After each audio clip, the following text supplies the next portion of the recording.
I don't know what happened there. I have no idea what happened there, but for some reason the stream just disappeared. I don't know what the hell happened there, but for some reason the stream just disappeared. It just vanished into thin air.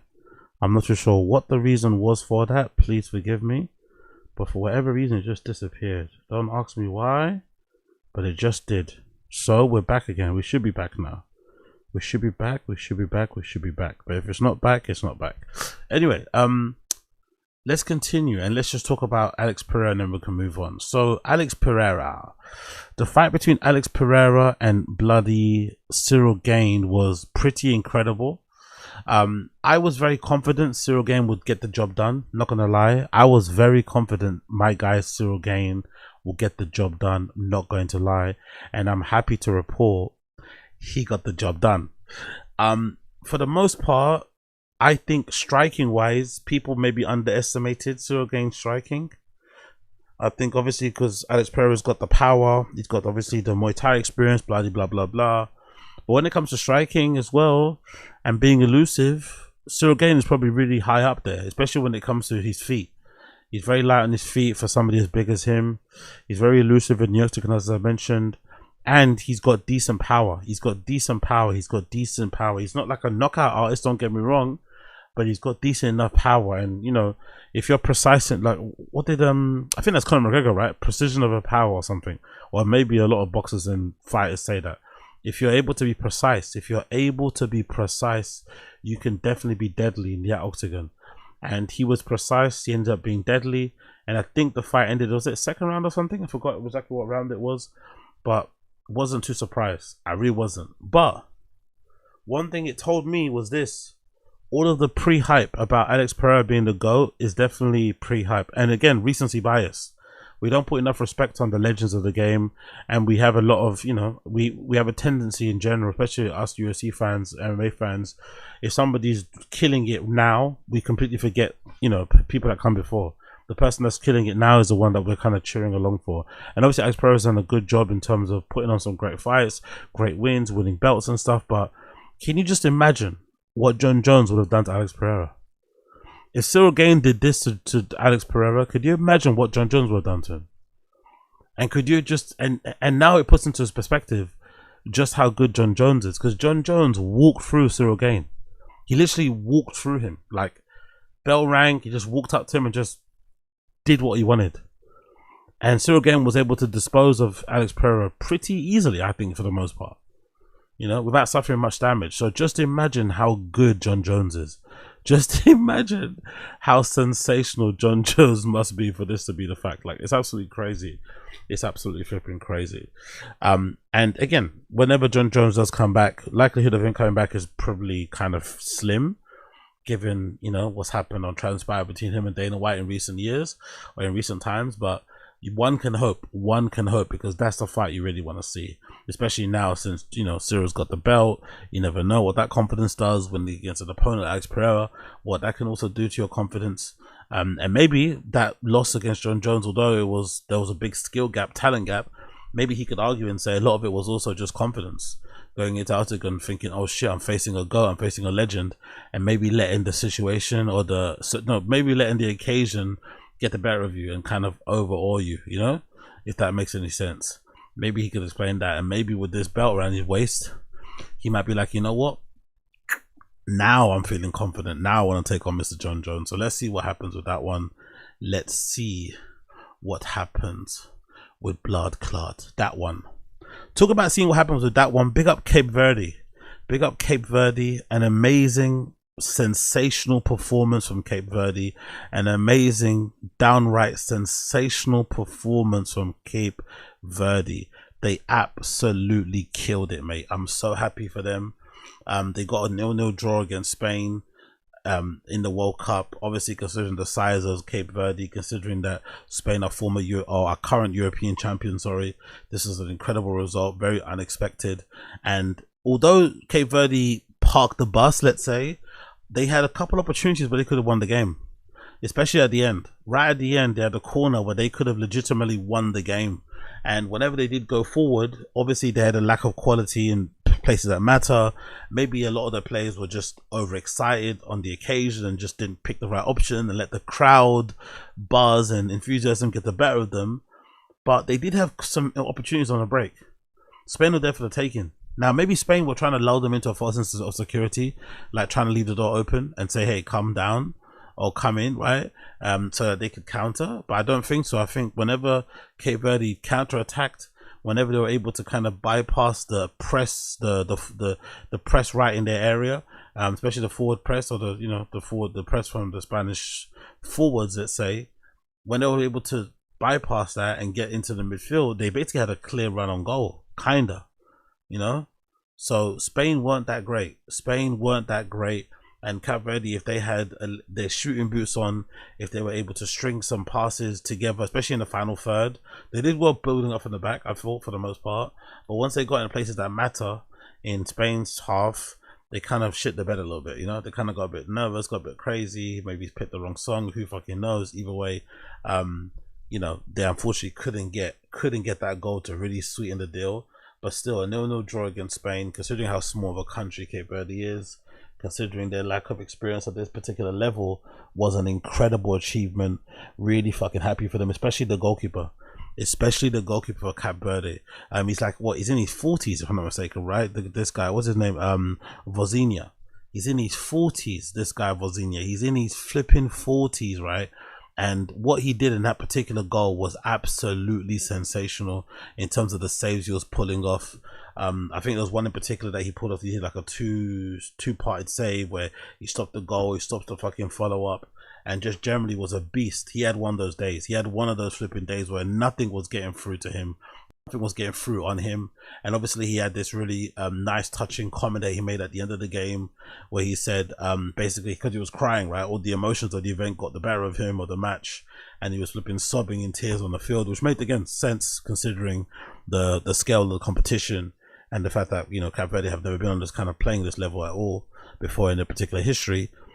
He decided to share after the game that he was crying because this is a quote from him, courtesy of The Athletic, sorry. I cried after the game because I grew up with my grandparents. When I was a kid, they could not be there. They passed away a few years ago. My mom could not be here either for her visa issue and the money we had to pay for it. We did not manage to do this in time. So he was just crying, remembering all these people that helped him to get to his position, helped him get to his place, who unfortunately he couldn't share that time with them, in terms of what they achieved, but still an amazing performance, an amazing fucking performance. And again, goalkeeper that's like 41 years of age or something, still killing it at that level is incredible to see. Now, don't get me wrong, it's different with goalkeepers, right? With goalkeepers, for whatever reason, they tend to get better with age. Like Van der Sar's a good example when he was at United, but most keepers tend to really hit their prime late, mid 30s, late 30s, early 40s and stuff. They really start to kind of ball out. So no surprise that he was balling at that age, but still, considering the amount of talent he was trying to keep out of the goal, what an achievement. But the biggest achievement for Cape Verde playing in this particular World Cup is the world discovering. We already discovered it, right? Numerous African Nations Cup. Most of us kind of like, black urban folks like myself, we discovered this a long time ago. We knew about Cape Verde and, the talent over there for a long time. But the world is now being exposed to the beauty of the Cape Verdean ladies out there. As they like to call them, what the Latinas of Africa, basically, right? They like to refer to them as Latinas of Africa. Every time the African Nations Cup is on, you just see so many Cape Verdean girls come out of the woodwork. Everyone that's basically looks like this will suddenly be wearing that fucking blue jersey. It's fucking hilarious. It really is fucking hilarious. But there is a lot of like synergy or history, especially with people from my country and Cape Verde. There's a lot of like shared connection between Angola and Cape Verde. Obviously, we share a language. I think their second, I think the official language of Cape Verde is definitely Portuguese, because I've got some relatives who are from there and some friends and shit. So we share that history and some other stuff as well. I forgot in terms of like history, in terms of migration and wars and stuff over the years. So there's definitely a lot of similarities there between our people. Music as well is kind of similar, but I think if I'm not mistaken, they speak Creole as well over there. So you could mistaken a Cape Verdean for an Haitian, depending. you could mistake a Cape Verdean for a Haitian. But one thing about them is that for whatever reason, you know, the girls out there are fucking gorgeous. I'm not too sure why, what they put in the water, what's going on over there, but for whatever reason, they don't play when it comes to the ladies. They do not play when it comes to the blood clot lady. Actually, let me see what this actual post is saying. I hope it's not any copyrighted music. Don't go crazy on me, please. Of course it is. Great to see. And then of course, yeah, look all the talent. This is all you see when you type in, and all I typed in my Twitter search bar was Cape Verde. I didn't put in anything else. All I typed in was Cape Verde, and look at what came up. Just rows and rows of posts of different, you know, super attractive black girls all wearing the Cape Verde flag. Somebody posted a clip showing, or everybody from Cape Verde, but men and women basically dapping them up. Yeah, men and women dapping them up, which is great to see.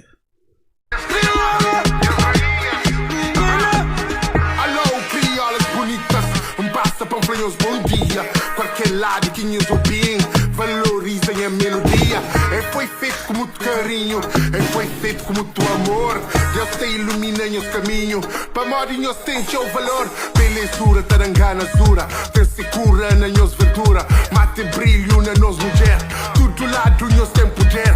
Cabo Verde é sana, de desfile de moda. Mini estúdio modelo, caminhos que nem fazia yoga.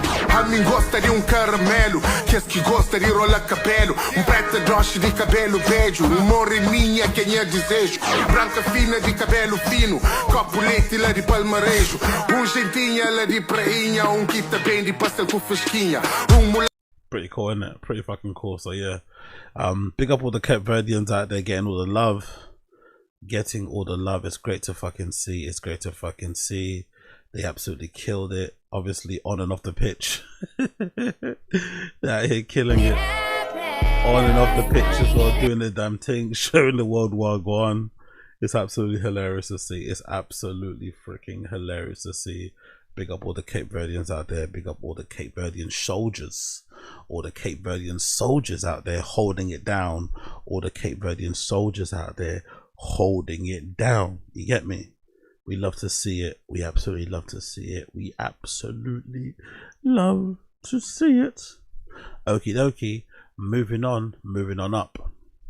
Let's talk a little bit about this. This is kind of old news, but still new news. This is courtesy of the Daily Mail, an exclusive courtesy of the Daily Mail. This is kind of embarrassing for both parties, not going to lie, but an exclusive courtesy of the Daily Mail. Inside Megan Thee Stallion and Klay Thompson's relationship, here's alleged slurs about her and claims of paranoia and why they really split up.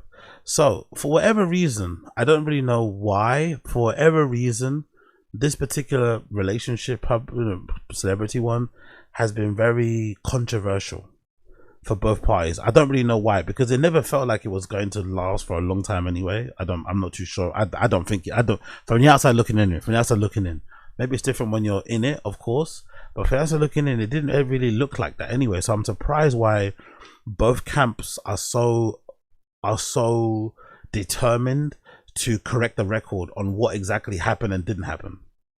I don't really understand it. I don't really understand why they both parties are so desperate, because it wasn't even that serious. It didn't feel like. It felt like, you know, yeah, they connected and stuff and, you know, liked each other, but it felt like one of those convenient relationships where maybe they both needed a bit of a PR cleanse. You enjoy your souls for the time you're together, and then when it ends, it kind of ends, you go your separate ways. But I guess maybe in terms of Megan Thee Stallion in particular, maybe there was a decision within a camp to be like, you know what, let's use this to our advantage.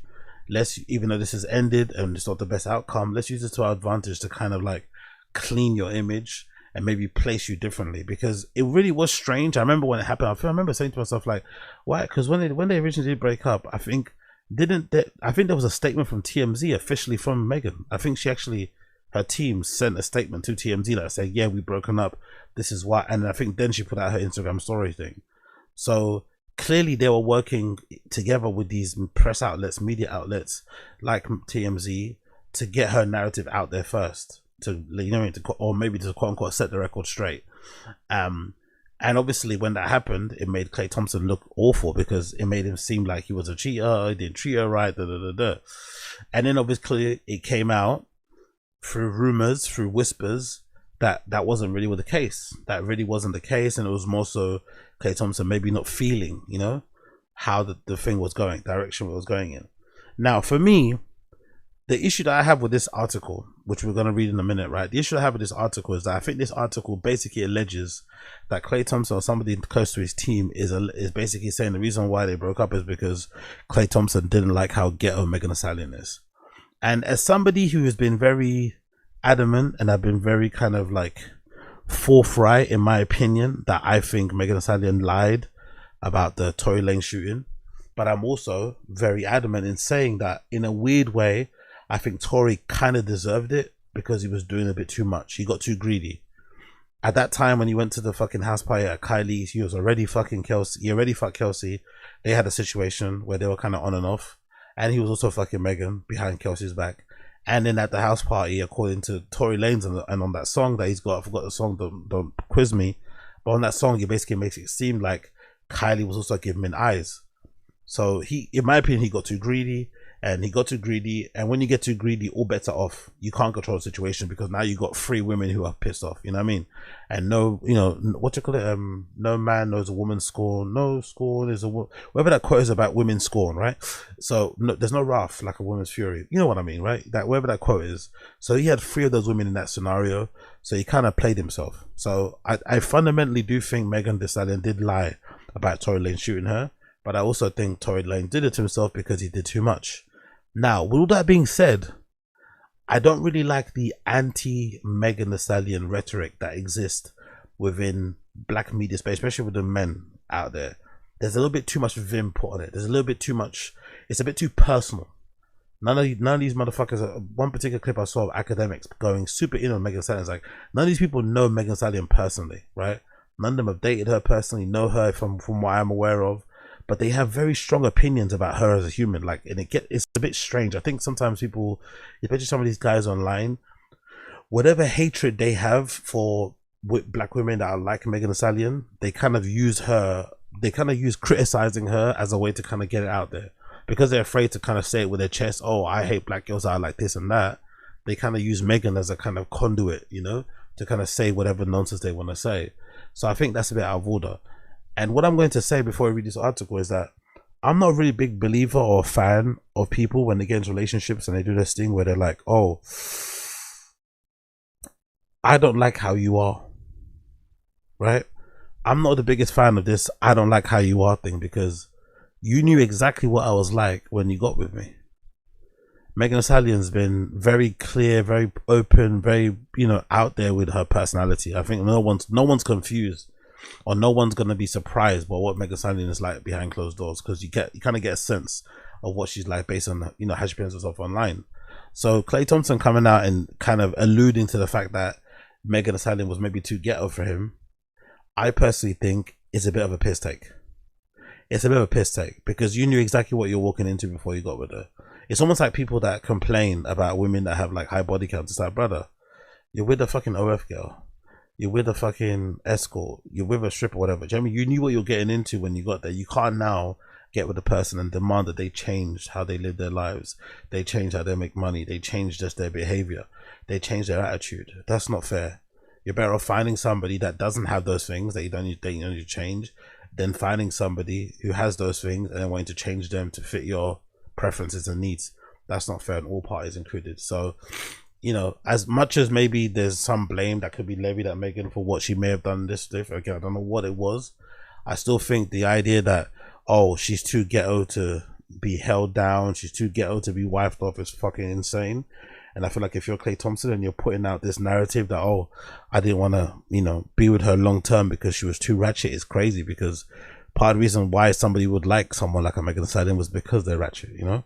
It's like a Sexy Red thing. Part of the reason why you want those type of girls is because they're a little bit loud, they're a little bit vulgar, they're a little bit crazy.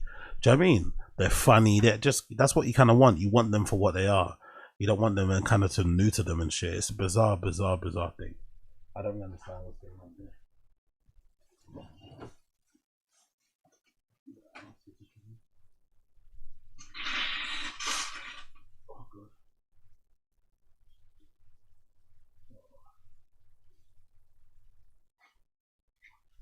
I spend one day outside without fucking pills.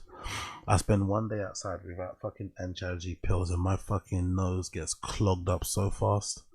You know, one day without anti-allergy pills and my nose gets clogged up so fast. So please forgive me for the massive sneeze there and clearing of my nose. I couldn't mute the camera in time.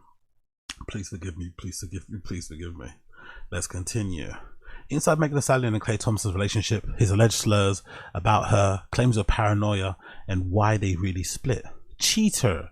That's what was fuming Megan Thee Stallion branded Klay Thompson after she shockingly revealed on social media that they had called it quits.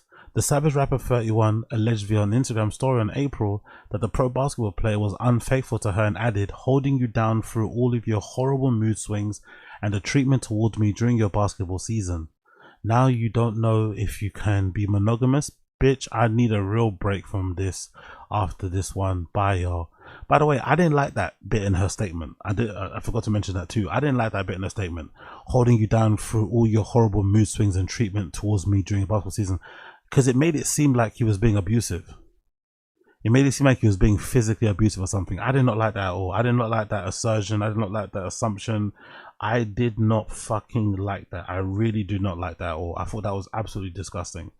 You know, putting out that kind of, you know, it just seemed weird.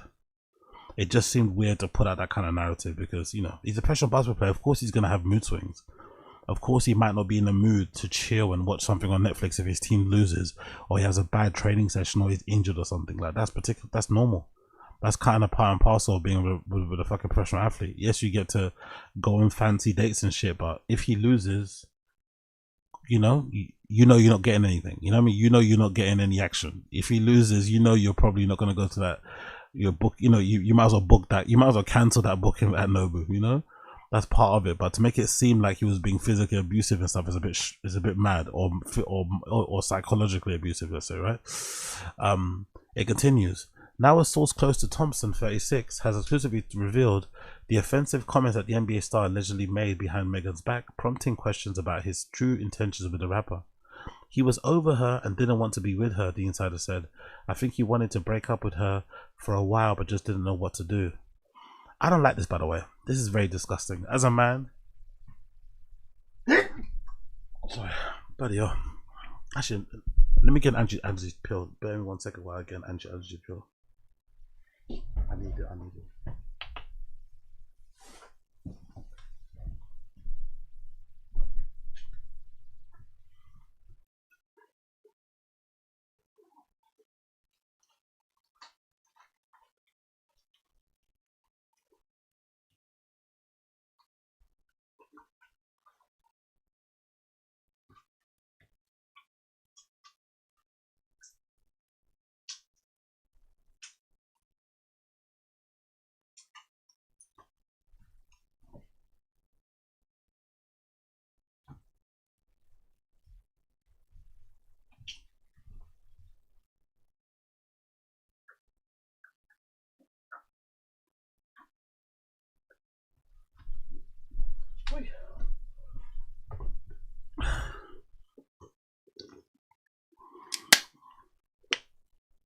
Big up Don Dotto, appreciate it. Sorry. Fucking hell, man. Honestly, for me, summer for me is such a fucking bittersweet season, honestly. That's why I think I prefer living in maybe that's why I fell in love with going to Berlin during the winter months and shit, and why I usually like going out at night. Because summer kicks my ass, man. Especially in England. The pollen count here is so high. Summer kicks my ass with my allergies. And obviously now, I'm at the stage where my allergies, they don't work with the non-drowsy pills. For some reason, I don't know why it is, but non-drowsy pills don't work. The only ones that work to kind of counteract my fucking allergies are the ones that make you drowsy. But the ones that make you drowsy make you fucking drowsy. And having fucking undiagnosed ADHD and just wanting to always be busy and doing stuff, I hate it when I'm drowsy. I hate it when I'm sleepy. So it makes me pissed off. So when I take the anti-drowsy tablets and I'm drowsy, I can't do shit. I get fucking pissed off. I can't do shit, and it's just horrible. On top of obviously not being able to go outside properly because it's I'm gonna have mad attacks and shit. So yeah, pray for everybody out there that's got allergies. I pray for you. Hopefully you don't have them as bad as I do. Really fucking annoying. The fact that I have to take these fucking pills every day is absolutely pissing me off, right? Like, I don't know, the amount of money I spend on fucking anti-allergy pills every fucking month must be crazy. When you fucking add it all up and shit. But it is what it is. I guess it is what it is. It continues. A second source, however, adamantly disputed the claim that Dallas Maverick star ever attempted to end a relationship, insisting Klay never once tried to break up with her. Like, more pictures of them together there in a car. Again, me personally, if I had to just look from the outside in, knowing how men are, knowing the way that I can be or I've been in the past, and having kind of been exposed to a little bit of Klay Thompson's dating history, he seems like a stick man. He doesn't look like it, right? He looks very kind of like chill. He looks kind of like, dare I say, a little bit nerdy and shit. But according to what I've seen online, Klay Thompson gets it in. Like, he gets it in. He's got a fucking roster, like an actual roster, crazy roster, all types. I mean, he really is he's a stick man. He's a real stick man out here. So someone like that, I don't think is really ready to settle down. I wouldn't imagine. I think he's, especially being a professional athlete, I don't think he's in no place to settle down at all, personally. Again, I don't know the guy. Have never spoken to him personally. I don't know what the fuck's going on, but I don't get the impression he wants to settle down. So it wouldn't surprise me if he just probably got cold feet, because it seemed very obvious that Megan was trying to do that. She was doing a lot of like quote unquote wifey things that didn't make sense because they were only together a few months. I was like, hold on, why are you doing all this overly wifey stuff? Especially, a lot of this was done online. It was very performative. It was very kind of like, it was kind of overly suggestive. So maybe he just got scared about that. Maybe it wasn't even that deep. Maybe he just got scared and cold feet and got a little bit, whatever. Was really kind of stressed out about the commitment side of things. It just kind of, made an excuse to end it. It could just be as simple as that. The reality is Megan ended the relationship, it says here, after she discovered that Klay had been cheating on her, the insider further alleged. The first source said that they were made aware of Thompson trying to contact past flings before he and Megan officially split, but they were unable to confirm whether the NBA star ever cheated. The relationship was seemingly doomed from the start, according to our first source, who described Thompson and Megan, real name Megan Jovan Ruth Pete, as two very different people, with the athlete allegedly making that known to those close to him. They claimed Thompson had talked badly about Megan behind her back, including secretly expressing disdain for how loud the WAP rapper can be. Usually it works that way though, I'm not gonna lie. Usually that works. Usually when there's like a really kind of like, especially, I know guys like that too in my friendship circle. Some of my guys in my friendship circle are kind of cool and chill. A lot of them have really loud girlfriends or really loud wives. That's kind of what they like about the wives. They like that the wife has the personality that they don't have. Opposites kind of attract. But I guess in Klay Thompson's case, he's not that kind of guy. I guess he wants, he's peaceful and quiet. He wants peaceful and quiet next to him. He doesn't want, he doesn't want whatever Megan's doing, I guess. But again, I still don't like this though. I don't like a man coming out and spilling the beans on his past on the news. It's very tacky. It continues. Thompson, who has been a professional basketball player since 2011, has a reputation of being introverted off the court. The first source claims he even went so far as to describe him as awkward at times. When he went public with his romance with Megan, July 2025, fans online questioned whether this was a case of opposites attract or mismatched pairing, given the hot girl summer rapper is known for outgoing personality. One such example is a viral video from an inaugural Pete and Thomas Foundation gala, which showed Megan happily singing along to a performer while Thompson simply nodded beside her. The clip sparked online buzz about whether the couple was built to last. Yeah, and somebody did something really bad though. Somebody took that video of them at that dinner and put it through AI and made it seem like Megan was really like singing loudly along to that record, and he looked really pissed off when he didn't. He was just nodding along, do you know what I mean? So it wasn't that bad. Despite their starkly different personalities, we're told Thompson eventually developed real feelings and wanted to make it work because he wants marriage and kids. The first source says the shooting guard even punched a larger multi-million-dollar purchase that he and Megan were supposed to live together in. However, the insider claimed that Thompson often felt lonely when he was a lavish residence because Grammy winner was always busy working, traveling. He kind of felt that by her. He kind of felt abandoned by her. He went to all of these places to support her, and then when she was off over the summer, she was nowhere to be found. The insider then summarized that Thompson is not used to being in a serious relationship with high profile. So anyway, you get the gist. You get the gist. If I had any parting words, any last words to all this story would be as this. Like I said previously, I still think it's very strange how aggressive a lot of, you know, media outlets, a lot of guys in media, especially in hip hop media, people like academics and stuff, are towards Megan Thee Stallion. I really do find it weird how aggressive they are. Like, even if some of them will come back and say, oh, the reason why they don't like her is because they think she lied against Tory. Yeah, but she lied against Tory. She didn't lie against you. Do you know what I mean? Just because she lied against Tory didn't mean she lied against you. So why are you taking it so personally? And then they'll probably retort and say, oh, she represents every single girl that's lied on men over the years. But she hasn't lied on you. So why are you taking it so personally? Why are you kind of, you know what I mean? Internalizing this, and then you see them attacking her in a way where I think they're using it as a way just to attack her because she's a black woman, and because they're probably afraid of attacking a black woman that they actually don't like in their lives, so they kind of use her as a conduit. So I think it's a bit too much, some of the hate. I think the hate is a little bit too fucking much. I saw academics literally doing backflips, happy. Yeah, she's too ghetto, she's this, she's ratchet. It's like, bro, if you're academics and you're calling Megan Thee Stallion ghetto, then what are you? You know, if you're calling her ratchet, then what the fuck is that academics? Like, what the fuck? Like his entire wealth has been built off of the back of ratchet and ghetto people. Do you know what I mean? It's like such a weird thing to fucking say in the first place. So, but one thing I would like to say though, I do think Megan's team need to do a better job of just making her focus on the music or her personality or something. This whole love thing, the suing of the bloggers, it's not the wave. I think there needs to be more of a focus on trying to rehabilitate or revamp her image as like a nice person, let's say, and also try to revamp her image or her sound as being a good musician or a good artist. Because it doesn't feel like any of those things are happening right now. All of it is all this stuff, and it's just, you know, yes, the attention is good, I'm assuming. I'm sure Megan Thee Stallion's Instagram stats and money and whatnot are doing good. But I think overall as an artist, it's going to hurt her long term if this is all she's known for, you know? All she's known for is the fucking Tory Lane shooting, these, like, you know, failed relationships and stuff and all this malarkey. It's not necessary in my opinion, but it's only my opinion. What do I know? What do I know? Absolutely nothing.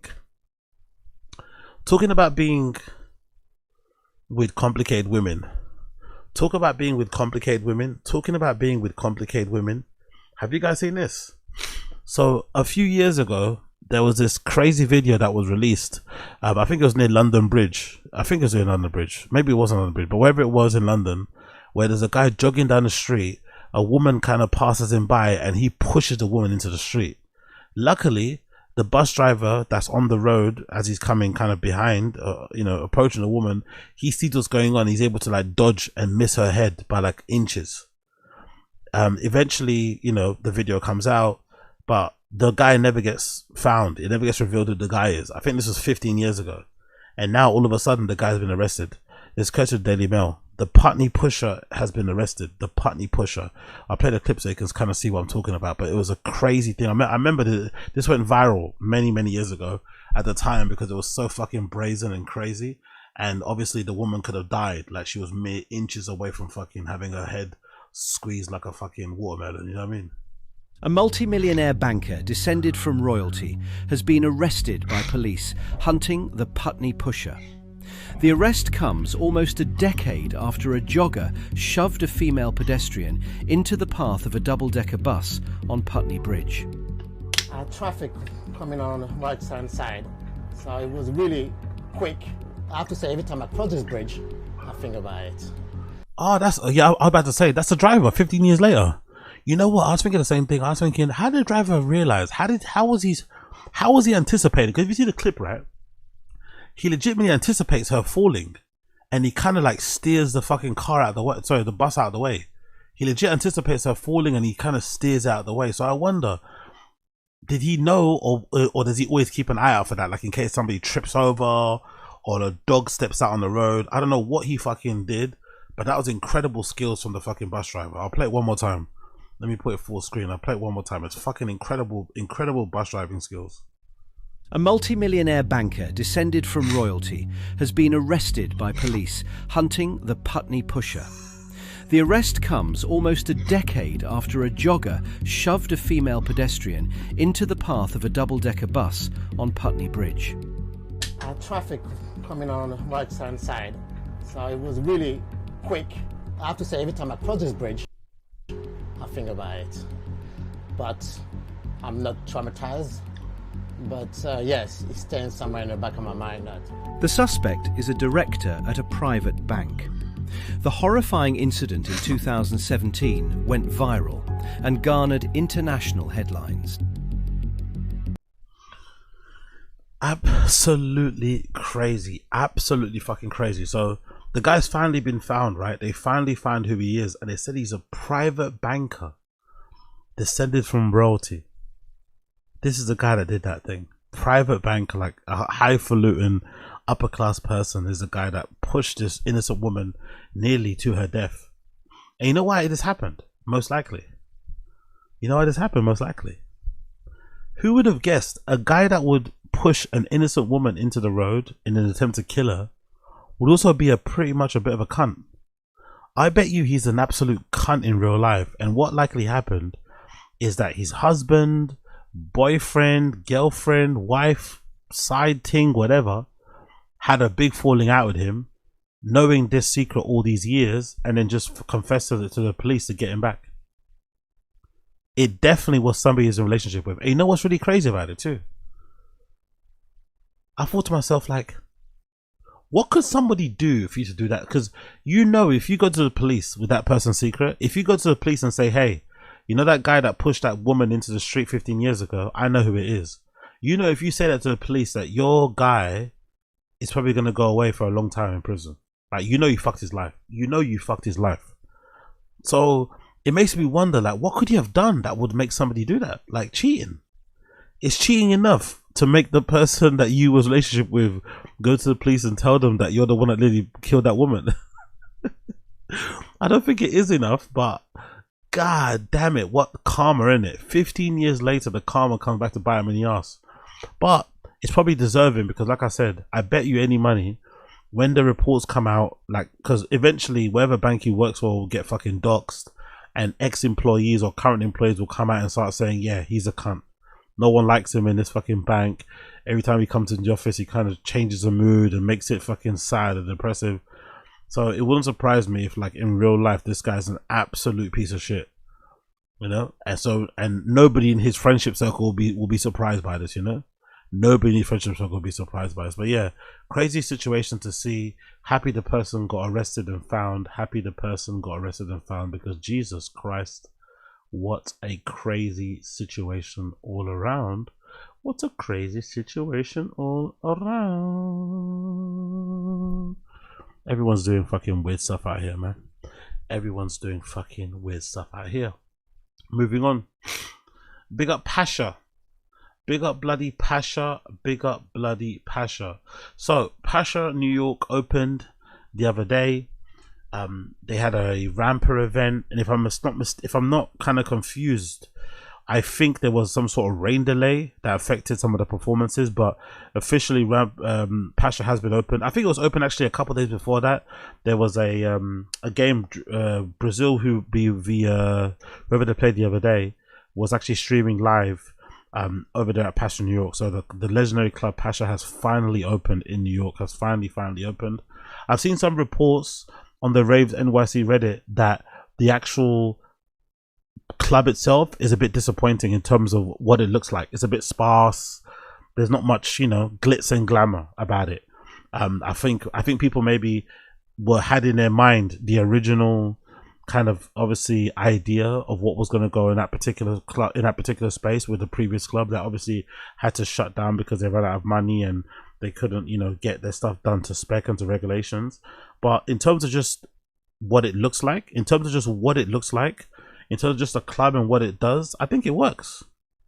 I think it works pretty well for me personally. I think it works pretty well. Here's a clip of them showing the Knicks game there, and essentially from what you can see here in this clip, this is the outside, right? It's an open air club, obviously, so there's no roof or anything. This is the outside of Pacha with a signage here, and then inside you see people. This is basically the dance floor, this massive bit here, and they have a massive screen on the stage, a massive LCD screen that goes from one side of the club all the way to the other, that stretches, sorry, that usually projects the image of the DJ playing. I don't mind it. Now the other club that was meant to be there, what to call it, the fucking Mirage, right? They had a really cool, clever design that had a basically the same sort of thing. It obviously had a screen, but it had these really cool little mezzanine floors. It had this really nice kind of interior design. Like, it was crazy fucking good. But to be honest, all we saw were renderings. Let's be real. When you saw renderings, we don't know how capable or how able that finished product was to be made, considering the regulations and rules and shit with New York planning permission and stuff.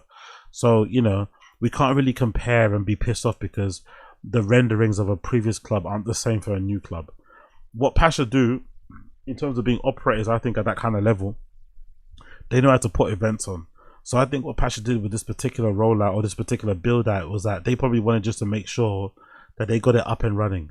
Like, what's the bare minimum we can do? What's the bare minimum we can do to have this club up and running, putting shows on, making sure we can put some money in the tills and put some bums in seats type of thing. Do you know what I mean? That's all they fucking wanted to do. And I think they did it. For the most part, I think they did it without a hitch. Obviously, weather plays a big part because the whole fucking thing is open air. That's going to affect a lot of the things that they do there. But in terms of having an operational club that's the code, ready to go, I think they achieved it. I personally think they achieved it. But this is a view of everyone watching the Knicks game the other day. I'm taken from the Instagram.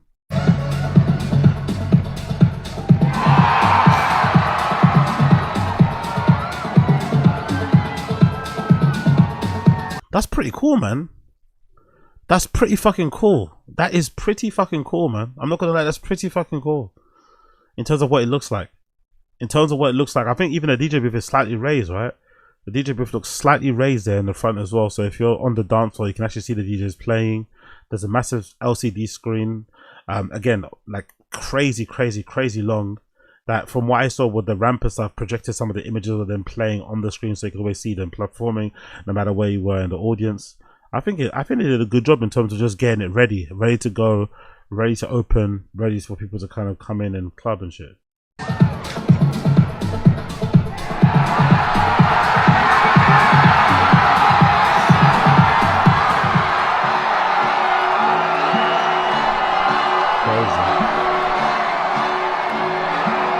Personally, if it was me, I wouldn't want to celebrate the Knicks winning their championship for the first time in many fucking years in a nightclub.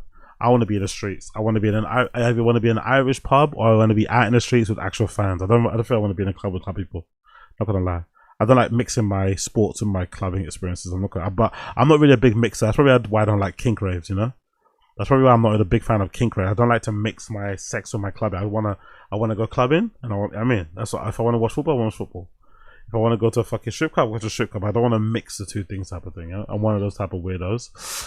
But yeah, the event itself looked pretty decent from what I could see here, judging from the pictures.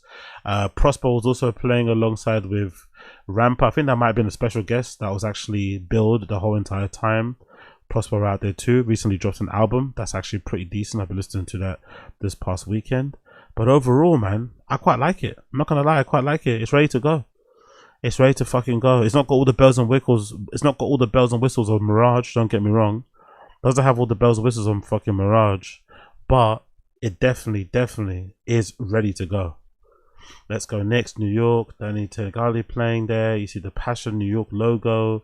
Loads of people down the dance floor going fucking crazy. The Pacha, painting or signage on the outside of the actual venue. Easy to find when you're walking down. Everyone going crazy there. Oh, Lucas Abat was there too during the opening, right? New York royalty himself. He might actually play there. I think he DJs too, doesn't he? So you might see Lucas Abat sets over there because he actually DJs too. So you never know. Some of that, who are these? I think these are some of the people that work there, right? I think the waiters and stuff, all girls, it looks like, right? That's a clever tactic, by the way.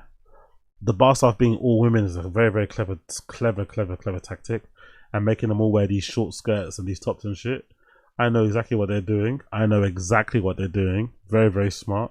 It kind of reminds me of that one pub. There's a pub in London. I think it's near Brick Lane.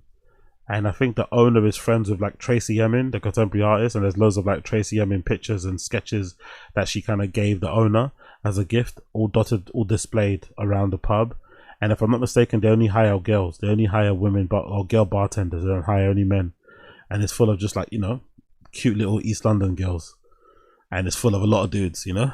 They have a lot of dudes in there who don't mind getting served by like little non-binary fucking hipster girls and shit. So yeah, Pacha New York know what they're doing with this staff. Pacha New York know what they're doing with this all-female staff of bartenders. Hilarious. Yeah, more pictures there behind the decks. Oh, he's got a new pair of Chrome Hearts headphones, yeah? Rampa got a new pair of Chrome Heart headphones, looks like there. Nice. These TLK ones with some Chrome Heart branding there on the headband. Travis Scott popped down as well. You can see Travis Scott there popping down wearing his new Oakley designed sunglasses. Great to see. More crowd shots. Danny Tangalia, the fucking legend there as well. People going fucking nuts over there. I don't know, it looked decent, man. Travis Scott and Rampa, it looked fucking decent. Maybe again, you know, more bells and whistles could have been achieved here and there, but I think overall they did a fucking good job just getting it open and ready to go. From what I can see here, let me actually check out the Instagram stories, what they got going on there. And the images here, look at that.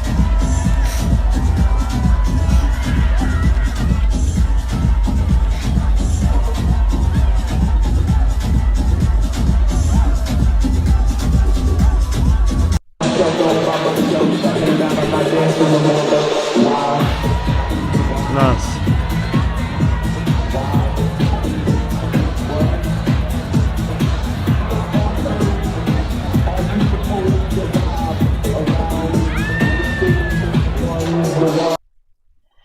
And then obviously because of the rain that kind of ended, I think the set maybe early, they had to put out a statement.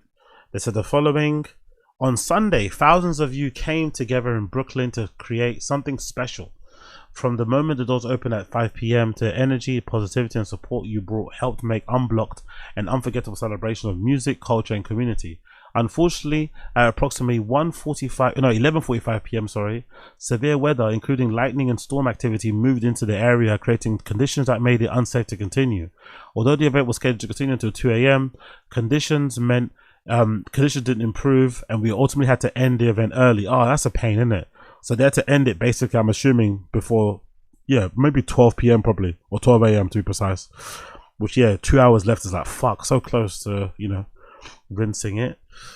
We know many of you are looking forward to Rampa's closing set and special performance by Ghostface Killah and Raekwon, and we're disappointed that it couldn't take place, and the safety of our fans, artists and community had to come first. Oh, that's brutal. Now I get why the hate. Now I get why people are pissed off.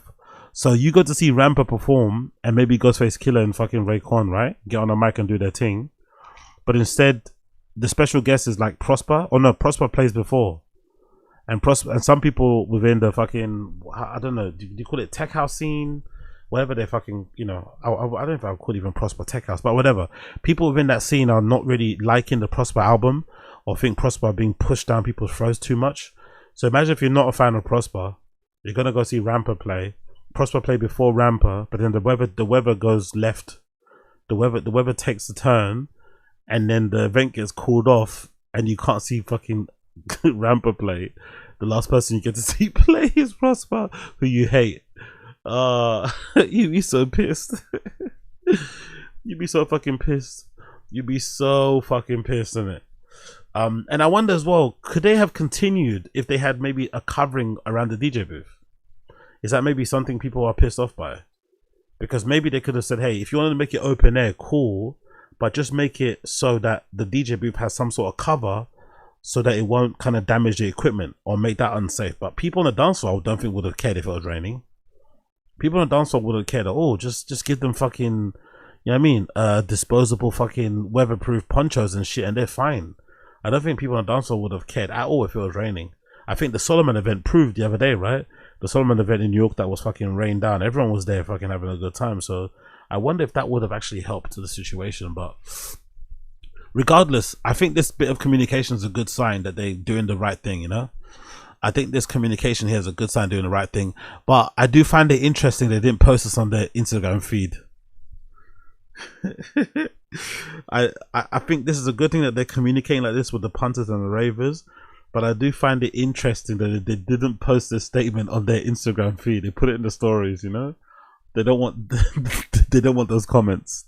They don't want those comments. We know many of you are looking forward to Rampa's closing set and performance by Ghostface Killer and Raekwon, and we're disappointed that this could not take place. The safety of our fans, artists, and our community had to come first. To make things right, all tickets will remain valid for a future Rampa and Friends event in Pacha. More information, including the event date, will be shared shortly. Alternatively, we'll provide a full ticket refunds by contacting community at pacha-newyork.com. As gesture of appreciation to those affected by the early conclusion, Rampa has generously waived his performance fee in support of the community. Thank you again for being a part of Unblocked. By the way, I think that waiving of the fee thing is very performative and unnecessary. The weather changed, Rampa. Like, there's no need to do that. It's not your fault. You didn't do anything wrong. You know what I mean? It's just dumb. It's just dumb. And I don't see how Rampa waiving his fee has anything to do with the fans. What's that going to do? Are they going to take that fee and divvy it out to the fans or something? I don't understand why that's even being celebrated as a good thing. Rampa should just kept the money, said sorry, the weather changed, I'm going to come back again and do another day anyway. But what does waiving the fee got to do with anything? Like, I don't get it.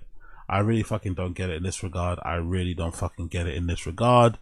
But hey, let them do what they're going to do. And then I think there's some other clips here taken from Rampa's Rampa's actually Instagram. He's got some clips as well I went to check out. Yeah, big up Don Dusters on stream chat. What are you saying, brother? From what I saw though, compared to Brooklyn Mirage, the venue is good, staff is friendly, and they don't oversell tickets. Bathrooms are way better. That was Brooklyn Mirage 2. Probably will try go there again. Masters at Work plays there 2 weekends from now. Rampa should be playing there again because he cancelled his Sunday back-to-back set with Martinez brothers. Thunderstorm happened. He refunded everyone who was fixed. Yeah, so that makes sense. If the event is on before the event happens, it gets cancelled because of the rain. Cool, cancel and refund. But I don't get this whole this whole performative this gesture of like, oh, while it's on and it got cancelled 2 hours before I had to finish. Here's a fucking like what? What's waiving the fee gonna do for me as a raver? Nothing. That makes no sense. But yeah, let's check out some of the clips though of what actually went down. I think these are pictures, right? Yeah, the same picture we saw before. There's some images as well beforehand of them and is that them and Prosper, right? Just Rampa and Prosper doing the thing. No sound on that one, unfortunately.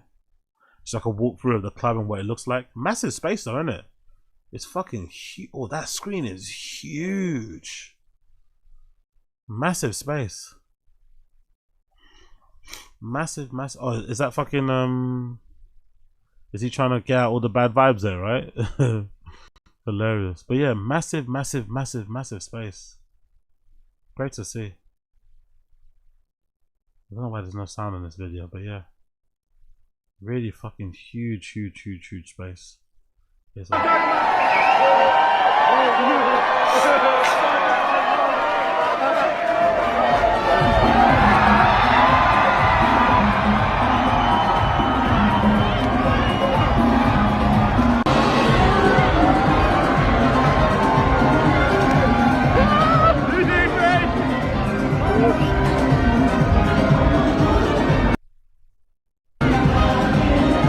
I say, who's that girl? That's the girl I played before, right? Kitty Cash. Let me check her out. So the caption says, NYC, safety first. Because of lightning, we had to stop the outdoor event for safety reasons. After most guests left the ground, we worked some magic and got permission to set up a tiny spontaneous rave at the skate ramp. Only 15 minutes though. I really wish this could have been with all of you more than anything. But for legal and safety reasons, this is only possible with very last few guests. Sorry for the inconceivable and the rain. Working on a new show to make up for the last one. By the way, I'll waive my fee for today instead of using the refunds to find a replacement date, etc. Ah, okay. Maybe I get the fee. I get the fee waiving thing. So I guess the fee waiving thing is a way to get the next day locked in, basically. If you waive your fee, it basically allows the club to book you again because they have to pay out for that. You know, yeah, I can't. Okay, maybe I was a bit, you know, I was a little bit hasty with my criticism. I guess waiving of the fee thing is actually a nice gesture because it almost guarantees he's going to come back. It's not one of those things, oh, I'm going to come back, and then the DJ never books a gig. If you waive your fee, you're basically saying, yeah, no problem, just pay me for the next one. Do you know what I mean? And then the club can easily book you for the next one, but they don't have to pay you for that one that just got cancelled. Any updates on the schedules of the free funds? Was incredible few minutes, but we deserved the full set. People were told the show got cancelled, and many were forced to leave and walk out into the pouring rain with no time to plan to get home. You're making this little few minutes you did seem like a win. This is all bullshit how it went down. Jesus Christ, bro. Niggas are not happy, innit? And let me be clear, Rampa did not play. No one saw him. Don't believe this hype post. People got screwed over. Holy shit. Rampa out here doing the little okie doke, right? The little fucking scammy scam, huh? What song? What is saying in reply? I hear you. The show got cancelled as of security. I wish by legal capacity it would have been possible to make this little boogie for everyone that came. Trust me, I would have loved that, but legally it was not. So only at very end we could play music for 15 minutes for last few people. Legal capacity. I understand the frustration, but that was at the end the best I could do since I can't control the weather. Since I can't, he's being a bit sassy here. Big up Rampa being a bit sassy. I like it though. Big up Rampa being a bit sassy. Big up Rampa being a bit sassy. You do know I can't control the weather, right? But it makes sense, right? It makes sense. It's like with bro. Can't you tell people out there who will listen to me? Anyone listens to me right now? Anyone listen to me right now that goes to raves? If you go to a rave and the police raid the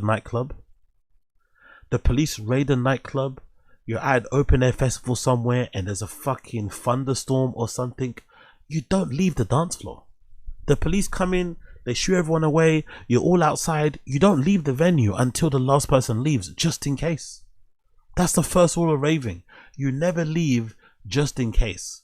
So if you were at fucking Pacha New York and the rain started and they made an announcement over the microphone, please leave for safety reasons, Pacha is closing, blah, blah, blah, all this sort of scary stuff, just stay and loiter around. They can't force all of you out at the same time. Don't be so quick to fucking go home. Okay, they said go home. I have to go home then. No, you just stay. You stay and chill. You grab a cigarette. You talk to some strangers. You fiddle around with your phone. You just chill. Then, who knows what may happen? Someone might say, oh shit, so-and-so's got like another thing he's doing in another place, or go back to this place, or go back to there, whatever. Something may happen. You might have a little afters you might get invited to. Never leave when they tell you to leave. So the people that didn't leave, that just kind of loitered around, they're the ones that got, you know, oh shit, yeah, let's do a little quick set at this little skate ramp place with the covering. And then boom, you played for 15 minutes and to shut it off. So yeah, it wasn't much, but the people that stayed got something. They got to at least see Rampa behind the decks. But if you were a goody two shoes and you left when the police said go, you missed out on everything. But again, never leave the dance floor until the last person leaves the dance floor, especially when it's someone telling you have to leave because of security or because of weather and shit. Don't go, just in case things change. Just in case things change. Don't go, just in case things change last minute. Hey, most of us were forced. So there's another reply here. It was very clear that he only played 50 minutes for the VIP, most likely because security was getting everyone out. I know that he said can't control the weather, but Solomon did even play even when it rained last week. That just shows that the place was not prepared enough. That's the thing though, like can you blame Pacha for this? Like you can in a little bit, right? Because there's no covering. That's the thing, right? Maybe that's a problem. There's no like cover. There's no cover where the fucking club is, because the DJ booth is here. That bit there in the front of the fucking screens, or in front of that big screen, is where the DJ booth is. So maybe if they had a cover, some sort of tent, something, it would have helped. But then the problem is, if you erect a tent or you erect some sort of cover over the DJ, it's going to limit your view of the screen. And people would complain about that too. Oh, I couldn't see the screen because there was this horrible tent over the DJ side. And people are never going to be happy. You know what I mean? They're never going to be fucking happy. Another one says, hey, most of us were forced out and told it got cancelled. Traveled all the way from South Africa for this. Would be refund. Okay, that's your problem though, by the way. Again, it's, you know what I mean? You can't, like, it's the weather. What can you do? Can you please come back? I hate a 5-minute set. Hey guys, I was there as well, many others, and Rampa was on the move inside the venue trying to see what could be possible, speaking on the phone and trying to organize something for the fans that loves him. The venue and no weather or anything could stop them enjoying. Besides everything that went down, tried to give credit. Okay, cool. This person's definitely involved with Rampa or something. Whoever this person is, definitely like either a Rampa fanboy or just part of kind of music. That was a bit too much glaze. That was a lot of salsa. I'm a Latina and I dance like it. But even that was too much. I came to see House and DJ's Kitty Cash, who kept screaming at the mic. And then 50 minutes, Jesus. Big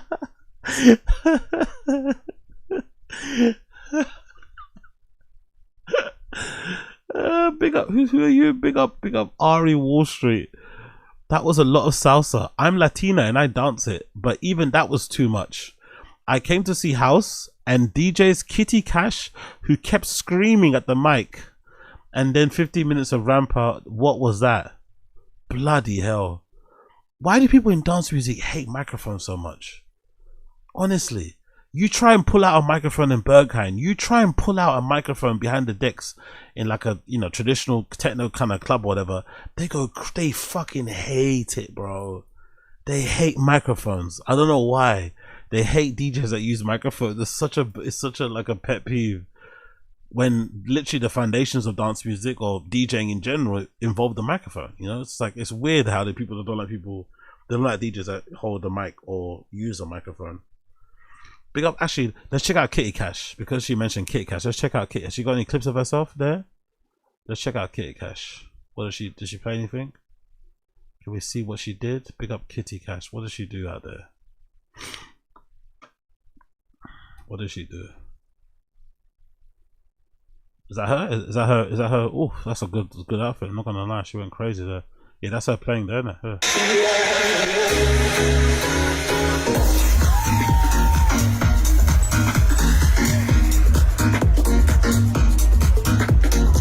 By the way, that's a very nice friend. Whoever that person is, that's a very nice friend. It's a very nice video. That's a fucking great video from the back there. That's a great fucking video, giving you all the perspective. That's a really good fucking video. Whoever did that for us is a good friend.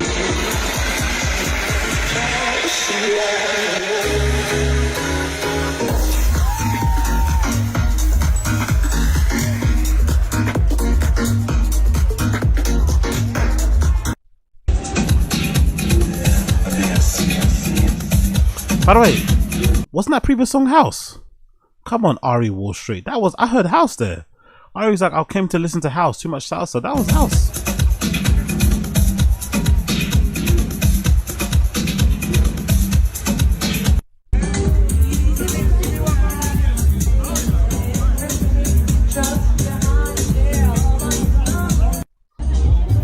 To be fair,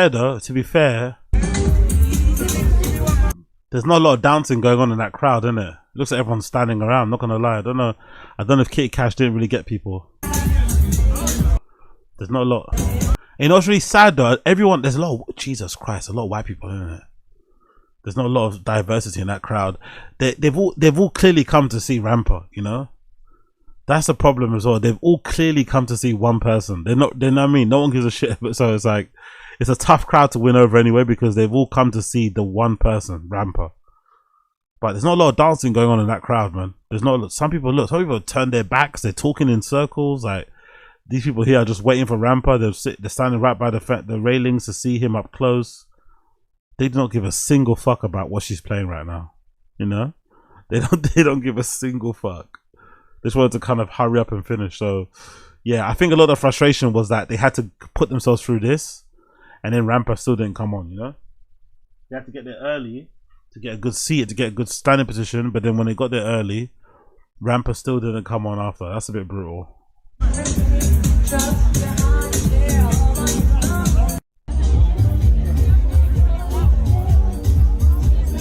That screen is gorgeous though, man. That screen is fucking gorgeous, isn't it? So on this one for Kitty Cash, she's got like a montage, I guess, a compilation of just random clips playing on the screen with her name on top. But I guess on the other one I saw, they've got a camera that's obviously on the DJ, so you can see a DJ from all different angles where he's standing. But it's a fucking hard body screen though. Hard body. horizontal screen, super long, or wide, let's say. Pause.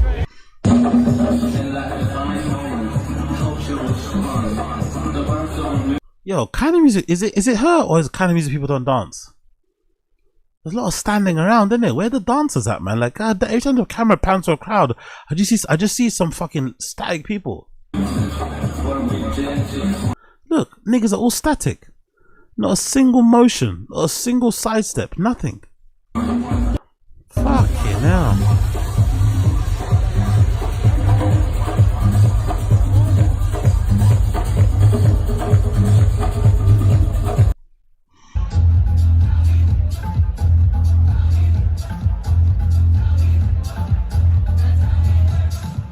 Someone in a Happy Dad, not gonna. If there's a guy in the DJ before in a Happy Dad baseball hat, you know it's gonna be dead. She's mid-set taking pictures and shit. Big up Kitty Cash. This Ari Wall Street girl must have been pissed, innit? You went to her house, you're hearing too much Latino music or salsa music, you're saying, and then the DJ is mid-set is taking fucking pictures.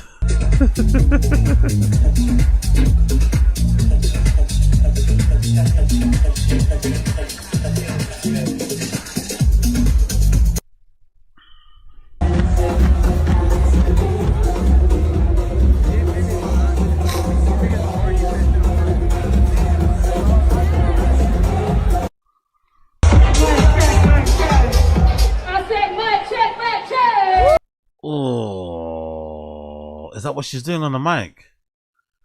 Oh, that kind of does ruin the mood. I'm not gonna lie. Big up Kitty Cash, but I don't know, sister. You might have to improve your intro. That might wreck my high. I'm not gonna lie. That might ruin my high. I think I'm with Ari Wall Street here. I think that might ruin my high. I think that might ruin my vibe. Mic check. Like, oh, please put the mic down, girl. Just mix. Put the mix in the bag, I beg. How we feel in Brooklyn? To be fair, the crowd responded pretty well. What I heard there. The crowd responded pretty well. Maybe, you know, it's just people that like me that weren't there, or haters like Ari, that are saying what they're saying. But it seems like people, oh, they got a tent there. So why they cancel it then? They did put a little tent in front of the, look, there's a tent there on the DJ booth. That little triangle thing there. So they did erect something over the DJ booth, but they still had to cancel. I wonder why. Or maybe the ground here was too dangerous. That's probably what they're saying. Or maybe some of the speakers, I don't know. But that's interesting, and I would have thought that would have been the main issue. Huh.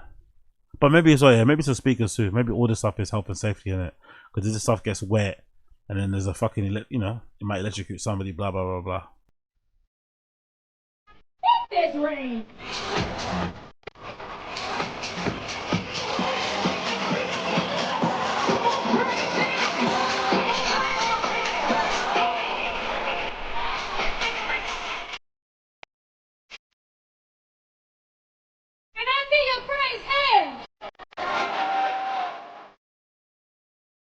Oh, you know, they got full covers. They covered the booth and everything. Okay. They've got a full little gazebo thing next to the DJ booth. They covered it as well with a screen. So they tried as well. They tried their best. Again, people that are complaining on the comments, you were there. People that are complaining in the comments, you were fucking there. You must have seen all this stuff. They were doing everything. Probably the whole time they were doing it, there were people running around on stage, people with walkie-talkies, people on phones pacing up and down. You saw they tried everything in their power to keep the fucking event going, but they had to stop it, right? At some point, they had to fucking, you know, end it early due to health and safety, and niggas are still complaining. Like, I don't know, man. I'm starting to think dance music people and clubbing in general are probably the most complaining ass people in the world, man. Never happy, never satisfied. There's always something. God almighty, man. It's an open air event. You have to know that open air events are always going to be susceptible to weather, you know? If the weather takes a turn, your event might get cancelled. That's a risk you run. But if it doesn't get cancelled, you're also gonna have a great time out in the fucking open air, out in the fucking sun, dancing and shaking your bum to sell your favorite music, surrounded by people that also love the same shit that you do. Risk and reward. Can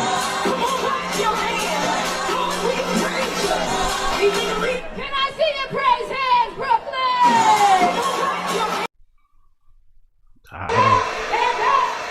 Too much myself. Hands up, hands up, hands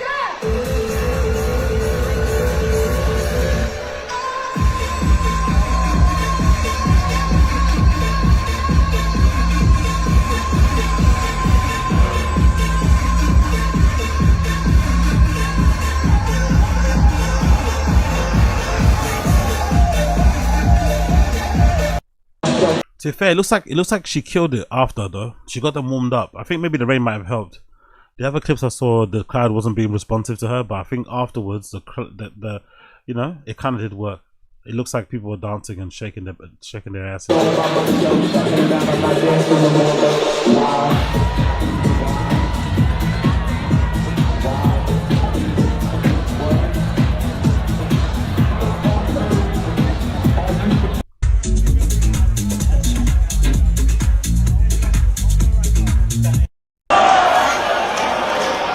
No one wants to go home. Kind of music has Brooklyn in the chokehold. That's what you're meant to do. Don't leave. Even if they tell you to leave, don't leave until the end, just in case something changes and they put on another event somewhere. Don't fucking leave.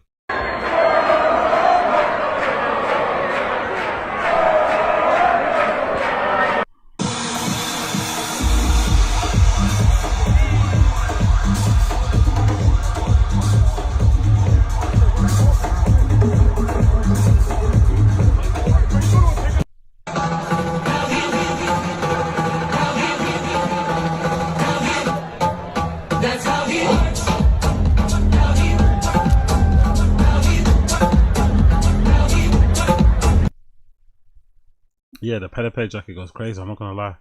It's a crazy outfit, the Pede. On my way.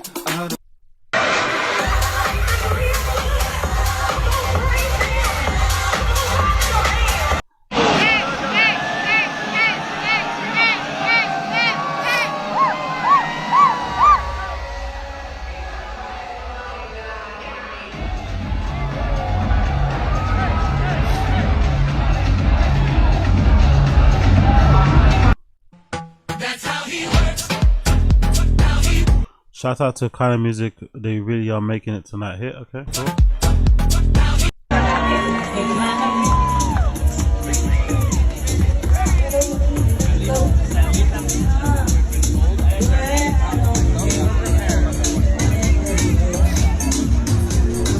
She's on the Ricardo Villalobos thing behind the booth, isn't it? So many hugs and kisses, man. Everyone got a hug, innit? Everyone got a hug and a kiss, innit? Where's my hug and kiss, bro? Everyone behind that DJ booth got a little fucking hug and kiss. Where my hug and kiss at?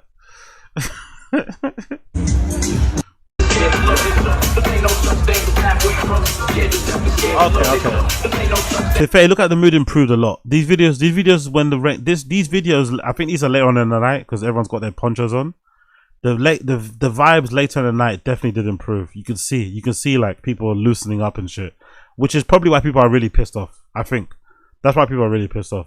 Just when they were starting to get into it, maybe she started to play better music, or she was starting to get them a lot more and read the crowd. Then the event ended. That's why they're really pissed. Just when it was about to get good, the last 3 hours, you know what I mean? They're starting to peak. You're starting to fucking peak, and then boom, they lock it off. You're like, fuck, you know. And the main guy you didn't even get to see play once, you know. That's probably why they're really pissed off, because the vibes will look really good here.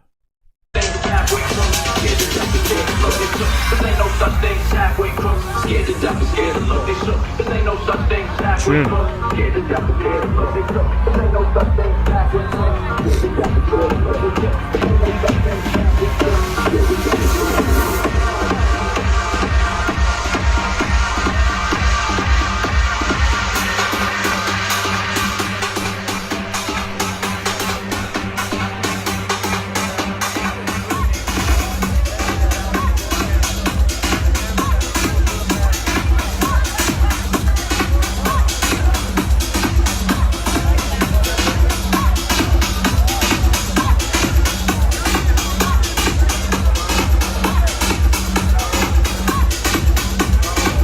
good, man.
Still in the rain, niggas with their there's something about kind of music crowds and phones, isn't it? There's something about kind of music crowds and phones. There's something about kind of music crowds and fucking phones. It's like, God, man. Like, just, I don't know. They're just like, even in the rain, niggas out here fiddling with their phones. Just enjoy the moment, man.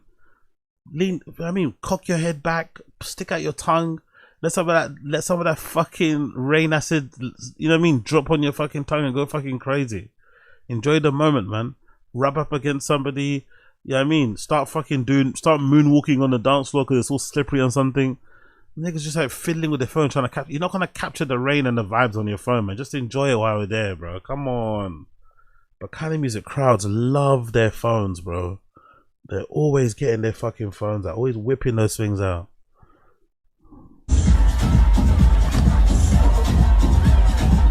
Yeah, we have done this. Yeah, I think it is. I saw a tag. I don't know who that is though. Who's Cleopatra Jones? Is that like an R&B artist? She looks like she does music. I've never listened to her or know who she is, but yeah, I think that was her because I saw her name tagged on there.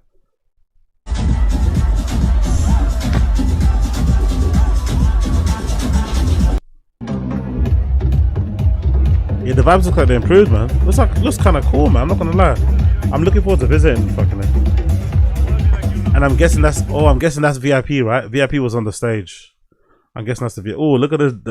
That'll be me. That'll be me when I'm there. I'm this guy for sure. When I'm going there, I'm this guy. Look at the fucking gold. Look at the chains. Look at the bracelet. My guy's not playing, bro. Look at the fucking fresh fade, the sunglasses. He is not playing. He did not come to play. That's gonna be me when I'm there. That's definitely gonna be me when I get there for sure.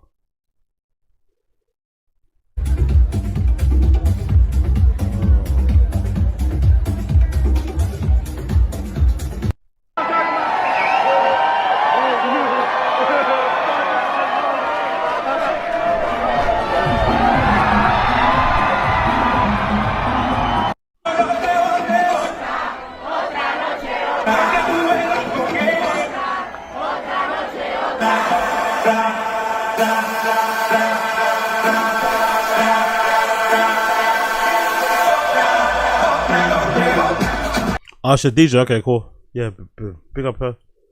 She was supporting for the whole time. I don't think she moved from the DJ booth. That's a real friend. That's a real DJ colleague there, man. Not moving from the DJ booth, just there to support. Not there with your fucking USB trying to, you know what I mean, cat the fucking set and play as well. You're just there purely to support. That's real DJ love there. I love that. Doesn't happen too often. Usually when your friends who also DJ come to support you, they're halfway expecting to be able to jump on. Can I jump on? Can I jump on and just play a couple of tunes? And it's never just a couple. It's never just a couple either. I hate those motherfuckers.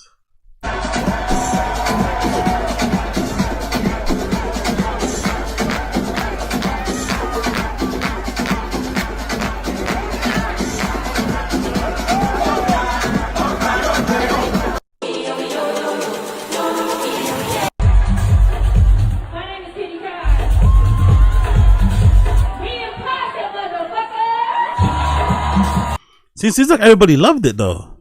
I don't know. Everybody there seemed to have smiles on when she got on the mic. I personally, Don't get me wrong. I would prefer it if my DJs don't get on the mic during a set. I don't want to hear microphone controller shit. But it's also not going to affect me so negatively that I'm going to be like, ooh. I mean, it's not that deep, really. It's not that deep. If they get on the mic, they get on the mic. I prefer not to get on the mic, but it's not going to make me leave the rave. Do you know what I mean?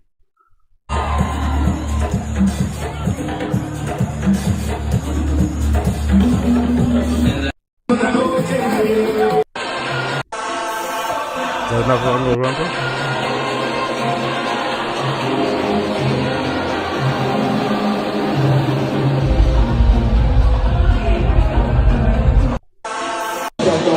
Was that the wind? Oof. Oof. Is that the wind? Oh no, it's umbrella. Okay, I thought it was wind. Anyway, you get the gist, you get the gist, you get the gist, you get the gist, you get the gist. You fucking get the gist. So big up them, big up them. They did what they did, they did what they did. Some of the, okay, let me actually read the comments here. Rampy gets to witness all the champ wins in North America this week. They tried to make us leave. Sorry. But we knew better. Exactly. Big up Melly NYC. That's what I'm saying. You don't ever leave, man. You don't ever leave. Fuck it hell. Honestly. Pray for me. Pray for me. It continues. This is what it's about. Security tried to kick us out, but we said F that. The energy was wild once Rampa's team got to audio collected. Sorry. It felt like night 2 of the Knicks winning. Fucking hell. This is kicking my ass. Anyways, some reviews here courtesy of, actually, where are the reviews? I think I got them here, right? No, there we go. Courtesy of the fucking Reddit. What they're saying here, courtesy of Raves NYC. About Pacha. I had no expectations, someone said. Yeah, I had no expectations going back to Mirage after it was closed for 18 months, but I'm very impressed. Getting in was a breeze. The security was very nice, unlike the old Mirage where you were generally treated like crap. The bathrooms were amazing, better than some restaurants that I go to. I love it, man, because I'm the same when I go to new clubs. I'm the same. If the bathrooms are lit, I know it's gonna have a good time. If the bathrooms are good, I know I'm about to have a good time. You know, I know I'm about to have a good time. If the bathrooms are good for the bumpies and for the shitties and for the pissies, you know you're gonna have a good time. Better than some restaurants I go to, let alone any music venue, because they didn't oversell it. There was no line in the bathroom, and the staff seems to clean it after use. They also redid the design so that there are no hallways, just a big open space, which made it more spacious. The screen itself is LEDs, very tech, looks much better than the social media posts in person. They also redid the floors in the main space, so all the standing on flat surface the whole night, whereas the old Mirage was uneven everywhere. Sound was great throughout, and the venue, and there was a space to dance. That's what I'm saying. It was very, so the refurb or the renovation, whatever they did to get it open, was very basic, very kind of bare bones, not a lot of bells and whistles. But what they done is that they got the main things right. They got the sound right, they got the screen, the booth, obviously the flooring, all that shit done. You know, anything else they could probably add as they continue on, but they wanted the bare minimum, the bare bones done, so that everyone could have like a good night when they went out there, which I really do love what they did there. One thing they could improve on was the water options. It was $7 and a crappy Costco water. I complained about it to the bartender, and he was nice enough to give me a few seltzers on the house throughout the night. Oh yeah, and the merch, it made no sense. It was a tiny store that could fit 2 people who had unlimited time to shop and 1 staff member. Tried getting some merch 3 times, but the line was too long and not moving. Overall, I definitely feel like Pacha did a great job. I did not realize how oversold Mirage was before last night. Pacha definitely listened to a lot of the complaints and addressed them. That's good, man. Didn't oversell it, and communicated very clearly when obviously it didn't go to plan, and kept it moving. Was it sold out? Mirage 2015 vibes fucking unreal when it was spacious. Literally a Mirage arriving at 95 degrees. It's great there's so much space, because there's not being greedy as the old company did. Big things ahead for them. Of course they wouldn't pack it out opening night. This is actually the kind of press and good favor they want early on. It'll come. They'll charge $7 for water, but be for real. But be so for real with thinking they're not as greedy as Mirage. Okay, this person's being a bit of a pessimist, it seems. This feels like sponsored content. Promise it's not. I grew up in NYC, just love music. Generally was a great start. I'm happy that it went so far.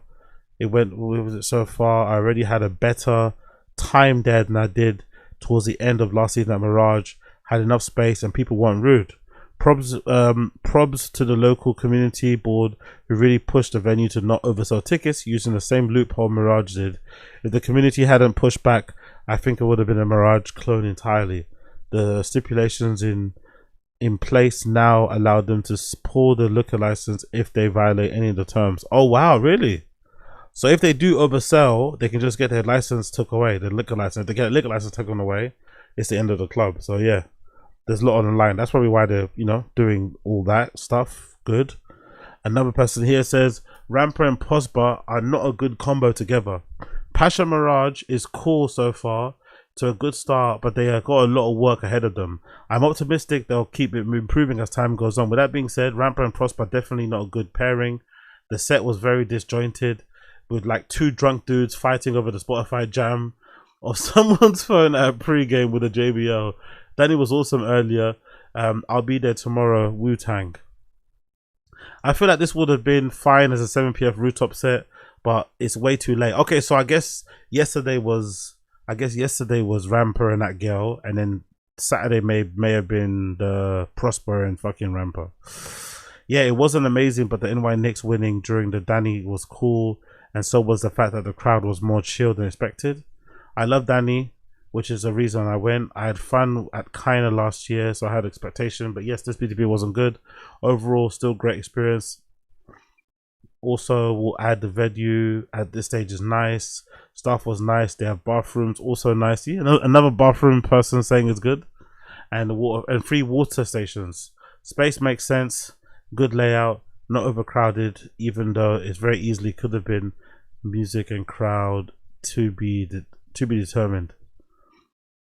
Yeah, so people are really excited. People really had a lot of good things to say, so that's really great to hear. Cannot wait to go myself. What happened yesterday at Pacha? The show got aimed. They weren't ready for the rain, and people were dragging it. Rampa said he wasn't taking his fee, and he's going to do another show. We went, yeah. So basically, whatever they said there, they said. Rampa and Prosper not seeing a lot of videos, not getting a lot of attention. Didn't see a single Free Your Mind video from this set. Was the Better Bay not good at all? The Afro House, yeah. That's the thing. The lack of clips online is probably a good indicator of how shit maybe the set was. Because I haven't found a lot myself, actually. I'm not gonna lie. Actually, let me check Prosper. Maybe Prosper have some clips on their Instagram, but there's not a lot of clips out there of what went down. So it's feeling like most likely it wasn't that good. You know, their set might have not been that good. Prosper Instagram. Let's see what they've got going on here. Big up Blood Clout Prosper. Let's see if they're Free Your Mind new album that just dropped. Or they got many stuffs on here from when they played. I know we've already seen that already for. I saw it already, no? I'm pretty sure I saw this already. No. Oh, no.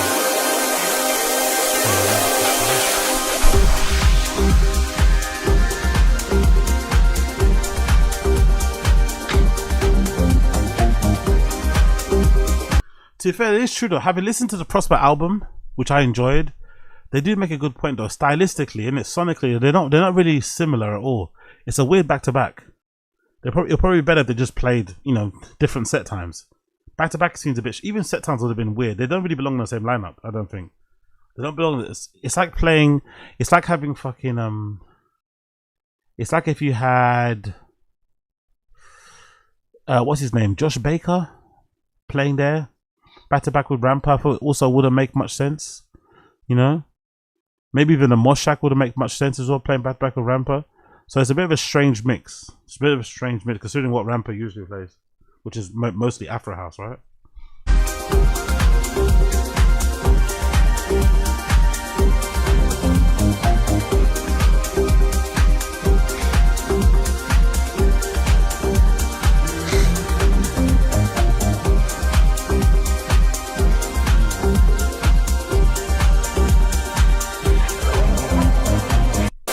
But it also looks like Rampa lost a lot of weight, innit? Is it me or to be overly parasocial and connected? But I feel like Rampa's lost a bit of weight there. He was looking a bit skinny there, man. That Rampa. What if he's on the if he's on the Azembi or if he's been pumping the weights? He looks a bit looks a bit slimmer than before.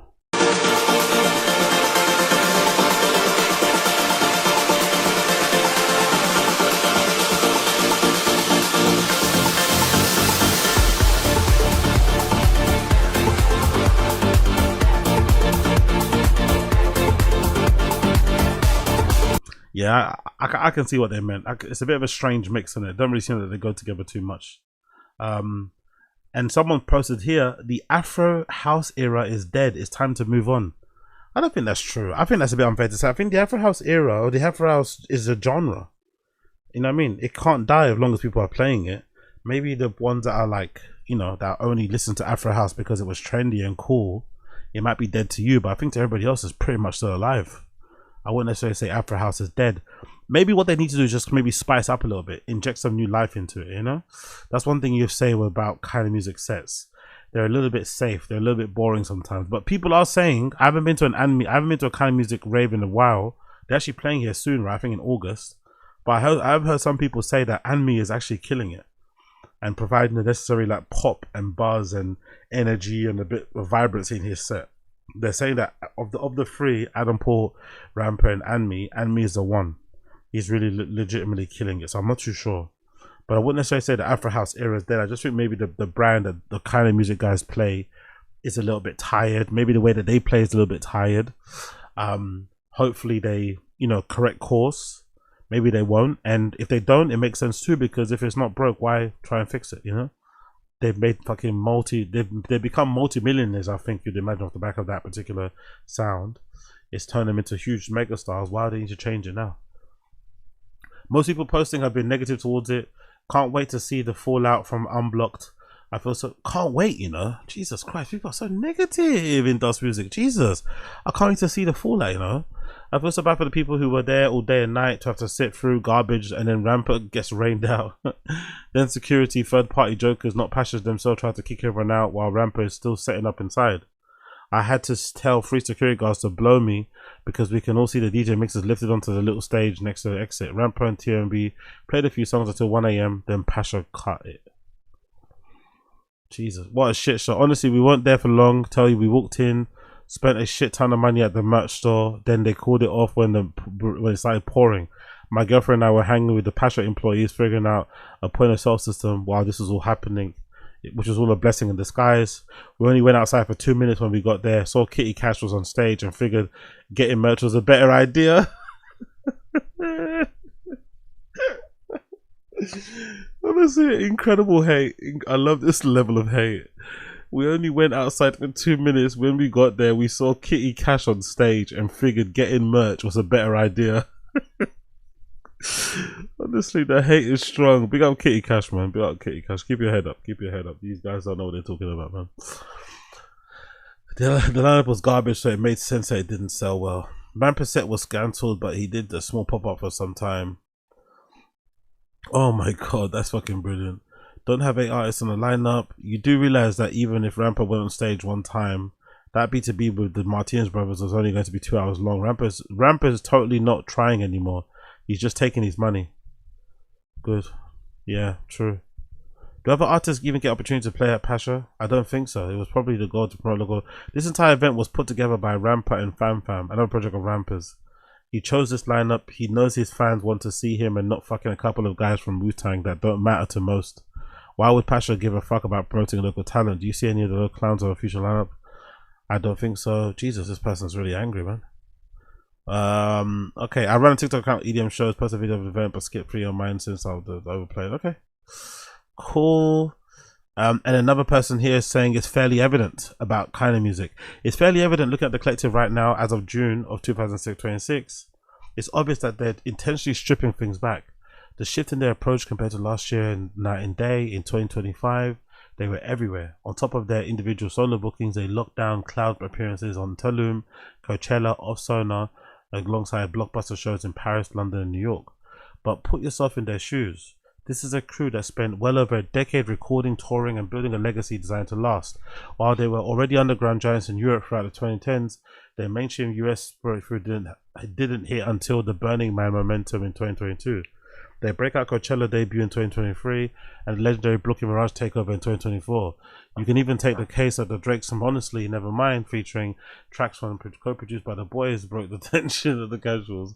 Once all that happened, their streams were skyrocketed and casual listeners suddenly became aware of kind of music's dominance in the scene. In totality, they would have been foolish not to capitalize on the momentum. Last year was an absolute peak for their grandeur. Looking back, it's easy to see why it had to feel that big. Now the energy is completely fresh. We're seeing some solo dates, renewed connections with countries they haven't visited in years, and a distinct pivot back towards the roots. As a US fan, I'd be lying if I hadn't been bummed out missing out on a massive cloud show this summer. But looking at a bigger picture, the reset makes more sense. Not too sure, man. Not too sure about that.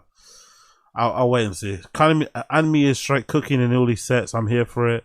I did a thread saying their hype is gone, and I was fooled by it. Registers here. I'm a social media manager, and with these types of brands, you can tell a lot about how they're doing just by the way, the frequency they post. You can literally tell how they lowered their posting and their awareness. It's pretty evident they're trying to cool down the harassment they receive on social media about damaging rave culture. People accusing them of encouraging phone raising, changing crowd behavior, and all the other things. They're toning down their coolness, acting less provocative, and generally fucking around less in order to stop the backlash. I also think Marco Corolla's account has played a big role in the shift. Really? Marco Corolla's account? Why the fuck? Why would Marco Corolla's account? What the fuck is he talking about? Or is this like a... Oh, I think this is a troll account, right? This is not Marco Corolla. I think it's got 2 O's. This probably is a troll account. Let's see. Probably it's one of those meme accounts, isn't it? Okay, it's not. Is it Marco Corolla? What's this? I think it's one of those like troll. It's one of those probably meme pages that takes a piss. Let's see, Instagram. Let's see if I can find this. This is another O, right? My Corolla San, Corolla. Let's see if I can find this. Marco Corolla is a meme page. Let's see.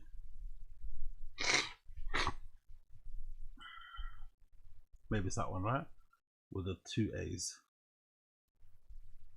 Marco Corolla. Maybe it's this one. Maybe this account is the one that's causing all the problems for kind of music. What was the person? Yeah, maybe. Yeah, it looks like it. Yeah, definitely. This is the This is the account. This is definitely the account. I can instantly see what they mean. This is definitely the account.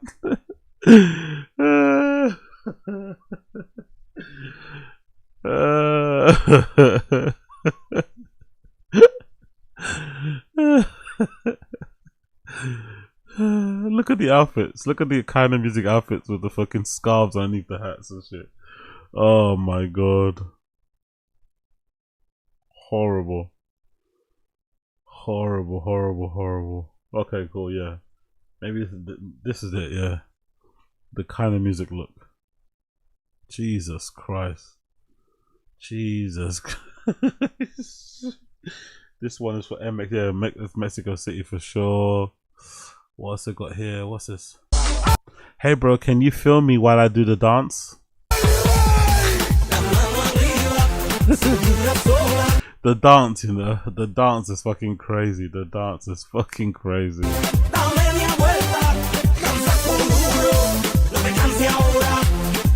It's so cringe as well, man. When you see people doing it, honestly, it's so cringe. It's so fucking cringe. Everyone's like doing the fucking dance. It's so fucking cringe. The amount of times I've moved away, whenever I see people start doing this fucking dance, I move away, man. The techno shuffle, I fucking move away. I fucking hate this dance so fucking much.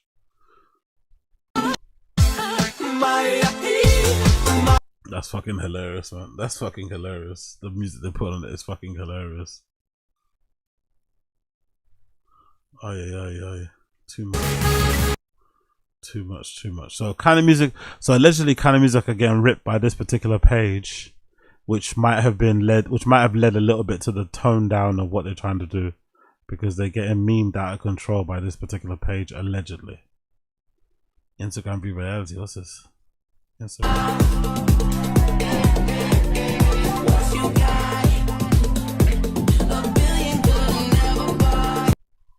Up in here. Instagram. What's reality?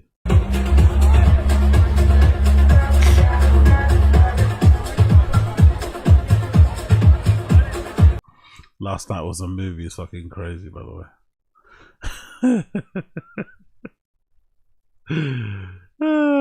No cables equals no sound. Oh, what is she playing?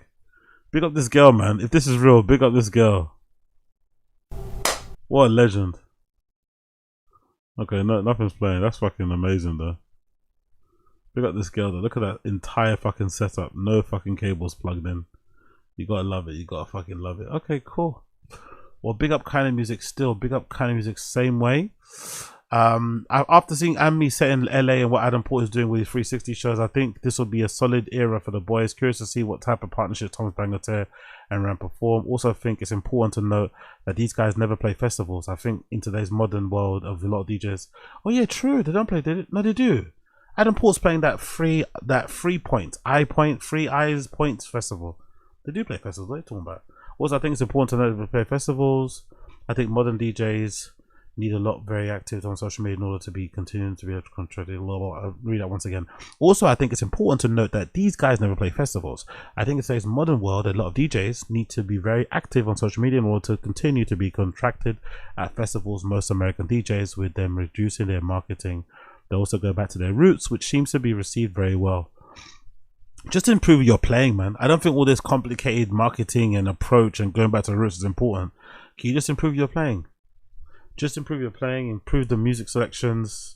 Don't be so lazy with your sets, because it feels like sometimes when you hear them play, they're going through the motions. If they stop doing all that, they'll be fine. They stop doing all that, they'll be fucking fine.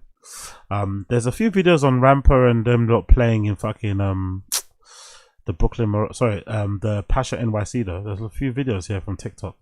So I guess it was decent. POV, the next one and the Pacha opening during a Rampa Backpack and Prosper.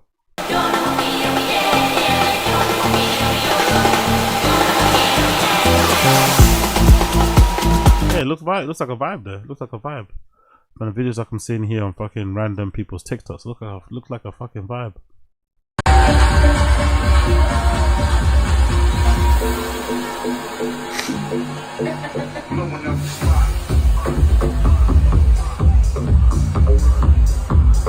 Fair play, fair play, fair play, fair play, fair play, fair play, fair play, fair play, fair freaking play.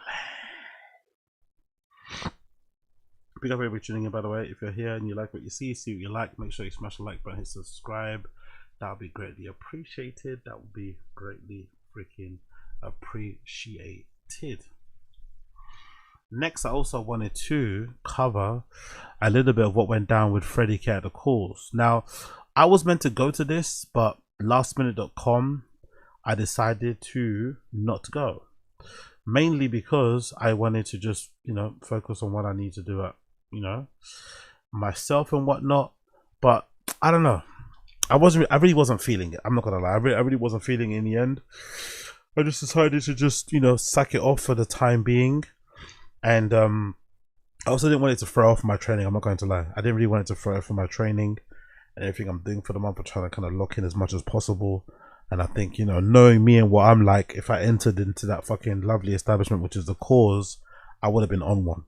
If I entered into the cause, I would have been on one. So I thought, you know what, it might be best for me to just stay home and see what happens. Well, I checked what happened, and from what I can see, from reading between the lines and some reports I've checked out on the Unfold subreddit, it seems like the event itself wasn't that great. It seems like the people are kind of pissed off about it, specifically because there's accusations that the cause may have oversold the event, which led to overcrowding, especially once they closed the outdoor space. Because I guess because it was a day and night event at the cause has a really nice outdoor open air space, with its own DJ booth as well, which is really fucking cool. It's a place where they mostly shoot a lot of their social media content. You may have seen on their Instagram. That's really fucking great. Whoever shoots down their Instagram is really killing it. The social media content they put on their Instagram is so fucking good. Most of that footage is filmed on that sort of outside courtyard bit. So according to people that I read online, as soon as the day part of the party finished, and they closed down the outdoor space, or they shut down that kind of room, and everyone had to move into the main room, which is the main sort of warehouse space, that's when the overcrowding was obvious. That's when the overcrowding was really fucking of it, because people weren't spread across 2 rooms anymore, and it got really crazy. And if you've been to a party that's overcrowded, no matter how good the music is, if it's overcrowded and you can't move, it basically ruins the vibe, ruins the atmosphere, and it's not really kind of a place you kind of want to stay at. You want to go home as soon as possible. So that's what people are saying. But I still think there is times in those type of situations where you can find little pockets where you can kind of rave and enjoy yourself. So I think there is still a little bit, you know, as I've read obviously in that previous report regarding the Pacha New York opening, there's still too much of a tendency to complain. I think people love to complain, love to criticize, love to just find fault in everything, especially some of these bigger nights. And I don't know, you know, Freddy K is one of the most in-demand DJs or well-known DJs in the scene at the moment. A lot of people love what he does. The DJ Noble was also playing. Renee Wise was also on that lineup. The Dan, who I'm not really too keen on anymore, but he was also playing. And they have a lot of pull. So it was no surprise that they had, you know, there were going to be a lot of people there anyway, even if they didn't oversell it. So would that have meant the party would have been shit if a lot of people would have turned up and it would have been undersold? I don't think so. So I think you could always find a pocket or space to enjoy yourself and have a good time.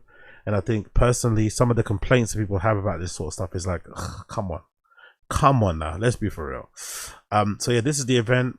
D-Dan, Freddy K was a curate, the whole lineup featuring DJ Nobo, Philippa Pasho, Jacko, Renee Wise, and more. Day and night event. They actually put the set list actually, or the DJ times on the RA thing, which was quite nice. Usually they don't do that in a lot of these raves. They basically refuse to put the set list or the set times because they want you to just appear as early as possible so you can get your drinks in and they can make money at the bar. A lot of clubs in London do that. They really do kind of, they're anti-sharing the lineup because they want you just to get there as soon as possible. Under the guys that you think they're going to play later. It's fucking annoying. But yeah, according to the lineup, Freddy K actually opened. Weirdly enough, I didn't expect that. Freddy K actually opened and played in the courtyard from 1 p.m. till 4. And then he played again back to back with D-Dan in the main warehouse space later in the night from 3 a.m. to 6 a.m. So 2 sets there from Freddy K. Not too bad, all things considered. But there were a lot of complaints. Freddy K and D-Dan at the cause. Not Unfold related, but I assume a few regulars attended the event. What do you think? I've been super excited for this since it was announced, but I found it very disappointing. Among the worst raves I've been to. Jesus Christ. Among the worst raves I've been to. The music was great, as expected from that insane lineup, but everything else was horrible. The crowd was, as you'd expect it, a day party, but going into night, everyone was very high and pushy. Yeah, that's the only problem, innit? Londoners aren't just, I don't know, we're just not built for these type of events where they go from like 1 p.m. till 6, you know? We just peak too early. I'm the master of it. I'm the master of peaking too early. Like, I remember this one time I went to Berlin and I ended up peaking so early this one time. I wasted basically a day. I couldn't leave my Airbnb. I peaked too early, you know? I remember that one time I literally couldn't leave my Airbnb. That's how early I peaked. We just don't know how to pace ourselves, you know? So I'm not surprised that a lot of the punters that were there from like 1 p.m. by the time it got to, you know, 6 p.m., 9 p.m., they're probably already steaming. They were steaming, you know? I'm not surprised. My fellow Brits were not the best at pacing ourselves. But the worst thing was the venue itself. Really? While on its own, every room was pretty cool. They oversold the event. Once the outdoor stage closed, there were just a huge queues in the enter and on the remaining rooms, depending on the DJs. Inside the rooms, there was a constant flow of people going in and out, and with no nice space left to lose yourself. Or if there was, the sound was bad. Both rooms were suboptimal shapes too. The warehouse was quite wide and the workshops were too long. Not to mention the food stalls for the 17-hour event were probably 2,000 people, and the water also ran out. Jesus. There was one food stall. That's crazy. Maybe it's not their fault about a food stall because people need to like go there, right? People need to like book it or pay, I guess, or whatever. So maybe that wasn't their fault, but Jesus, one is kind of crazy. One food stall is kind of fucking crazy. You're gonna have a food stall over there. But I wonder, like, how do people even know it was oversold? Just to push back side in this narrative, How do people even know it was oversold? How do you know? Maybe it was just busy because it was busy. They sold it, you know. They probably know what the capacity is of the courtyard place. You know what I mean? So it's not like I don't know. Did they oversell it, or was it just busy and people don't like busy? Because everyone on the lineup is super hype now, isn't it? They're really fucking hype. So it's not that surprising to me that it was busy. You know, that's what I'd say. It wasn't that surprising at all that it was busy. Another person says, to be honest, I usually really like the cause. I think the issue here was the type of event that they usually have there. The daytime is way more popular than the nighttime. It rarely ends up with everyone who is partying outside moving inside, but the lineup like that, it will attract the marathon ravers, and it just isn't equipped to handle that many people inside. Fair. Oversold events just kill any vibe regards to the venue. Too many times I've been left just because of the starting point if enjoying yourself, especially if you're spread half of your queue for toilets. That's a good point, to be fair. If you're spending half your time queuing for toilets and bars and constant streaming people bumping into you and squeezing, yeah, that's a good point. Every 2 minutes somebody's squeezing past you, having to take an hour just to go to the toilet, even if you just want to piss, even if you're not even going there for a bump, you just want to fucking piss, taking an hour to go there is fucking crazy. Then losing your friends. Oof. Has anyone actually been to a good open air techno party before? Someone says Stone Festival. That's a festival, even the tech. Yeah, that's a good point. That's a good point. Maybe it's something. I agree. This was my fear with the outdoor part of the event. It's pretty much the case, especially for the style of techno. The vibes were immaculate and excellent until the outside closed. Someone says here they needed more rooms to open because it was packed and incredible dangerous to dance during the Philippa Pasha and DJ. How many rooms are open though? I think there were 2, no? So how many more do they need? Right? Look, they had the courtyard, which is the outdoor, warehouse and workshop. So they had 2 rooms open. How many more rooms do you need? It was just probably busy. That was all it was. It was probably just really fucking busy. There's already a capacity for the courtyard, warehouse and workshop, and they probably sold the tickets accordingly. But I doubt it was oversold. I bet it was just like really busy. That's it. Not oversold, just really busy. The sound system in all the stages just sucks so badly. Without noise protection, your ears will die. They also have put the bare minimum lights and creativity with visuals inviting the vibe in the club. It was so much potential, but the club owners seem greedy. I don't think they're greedy. I don't think the people behind the cause are greedy. I think they probably got a lot on their plate. They probably do a bit too much. They've got the cafe record store. They've got the club. They're opening another club. They've got too much going on their plate. I wouldn't call them lazy though. I don't think the cause people. I mean, lazy is not the word I describe. Maybe they're taking their eye off the ball because they got so much on their plate. But I wouldn't say they're lazy. Overall, excellent music and vibes that got ruined one too many times. Although once too many people were inside the warehouse, I really do not like the cause as a venue because they kind of don't get how to run a club. That's not true. They've been running a club for time. Come on, man. They've been running the club on the scene for ages. They know how to run a club. I just think maybe again they just got too much on. It's weird because the original cause in Tottenham Hell was excellent. Cool super space, killer sound, tasteful lighting. Was there change of ownership or incentives? Yes, the cause is so shit. Nothing about the main dance floor makes sense. You have the bar situated on the far at the staircase. Oh yeah, it's true, isn't it? Yeah, it's like a weird like rectangular shit. But I like where the booth is though. I like where the booth is. I'm not gonna lie. I like the booth because the booth next to it is like a little platform where people dance on and shit. Where they do Adonis. That's pretty nice. I quite like the booth area. You have a bar situated on the far next to the staircase side, so there's a lot of people moving through the crowd, meaning there's never any space for you to constantly being pushed. As you say, the sound system is also poor, which I'm not surprised at all since it doesn't feel like the owners have any sense of pride over the quality of the venue. To be fair to them, it's a very cool looking place. The surface and the mezzanines are nice, but that's where it ends for me. So much potential, such a waste. It was hard to say no to that lineup, but I've been burned too many times by this place. Sorry you had to be disappointed. Really? So everyone hates the cause. I'm probably the only person that I quite like the cause, man. I think they offer something different in London. I think there's too many places in London trying to be like Fold. And I think the cause do a good job of just doing their own thing. You know? They do their own thing. They've got very different lineups and approach to what the cause do. Like you can see here. Cloney's playing recently. This Friday actually.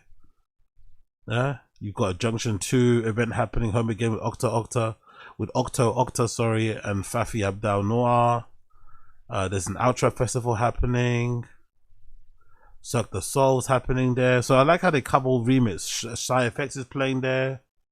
You know, like I love how they cover all types of dance music vibes. You know, I don't know who the Dawn Patrol is, but they're doing their thing. So yeah, I like the calls. I like the calls simply because they offer something different. You know. Let's see. Absolutely shambles of a night. I thought it would have been the event of the year for me if it wasn't me waiting for lukewarm loaded chips. It was me waiting almost an hour to get the warehouse or workshop respectively, considering there was more rooms and promoters disposal at the cause itself. It could have been used to accommodate another food vendor, chill out room, or another stage. Oh really? Okay, cool. So there's more rooms that they didn't open because I guess they didn't want to open them, but that could alleviate some of the fucking bottleneck and shit. Yeah. But I guess they would say if they open that room, they've got to sell something, you know? That's probably the only problem. They have to sell something and get all that shit going, which is annoying, but you know? It kind of is what it kind of is. Actually, I'm curious to see if there's any clips on there. I doubt it, because I'm not really seeing anyone post anything in terms of clips, but you never fucking know. Let's double check here. Big up everybody tuning in, by the way. Smash like and subscribe if you're here still. Let's see if Freddy K... The cause. Will they be there? You never know. 20 minutes ago, Brookie. No, it doesn't seem like it. It does not seem. Is that Freddy K hosted by who? Okay, that's somebody else. It's not the same Freddy K that I know. That's a different Freddy K there. Yeah, unfortunately, there's no such thing as the cause. Let's see. The cause. Maybe we could just do the cause like that. Maybe it might come up anything. No, it looks like no dice with the Freddy K event, but there are some clips here of Prosper playing there.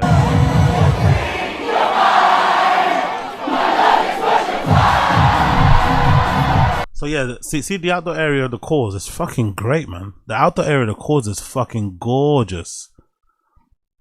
The outdoor area of the cause is fucking gorgeous. That courtyard area is really fun. It's a vibe and a half, but you know, the inside maybe is a bit of a madness.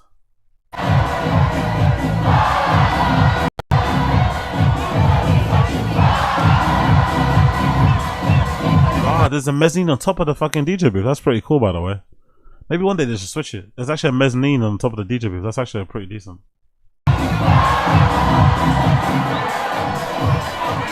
So yeah, pick up the cause on that one. Honest review of the cause London, because this venue is actually so sick, especially on a sunny day. The layout is really cool, especially with the balcony. So sick. So if it is raining, you can go up here for shelter. They do also have an indoor stage, and they also serve food if that's what you want. But it is far from perfect. The sound system really is not great, and the toilets are so chaotic. They're mixed, and there's definitely no opportunity for makeup touch-ups. Honest review of the cause. Yeah, mixed toilets is a mission for girls, man. Big up the ladies. Mixed toilets is a fucking mission. But yeah, maybe they take the advice of the sounds, because everyone's complaining about the sound. Maybe they take the advice on the chin and they change it, because the sound seems like a big issue. The sound seems like it's a big fucking issue. Hopefully they take that on board and they make some changes to the sound, because it seems that the sound is a big blood clot issue. What's this? Get it, girl, like the way you bounce. You must. There's a Tesco barrier there. One place to go.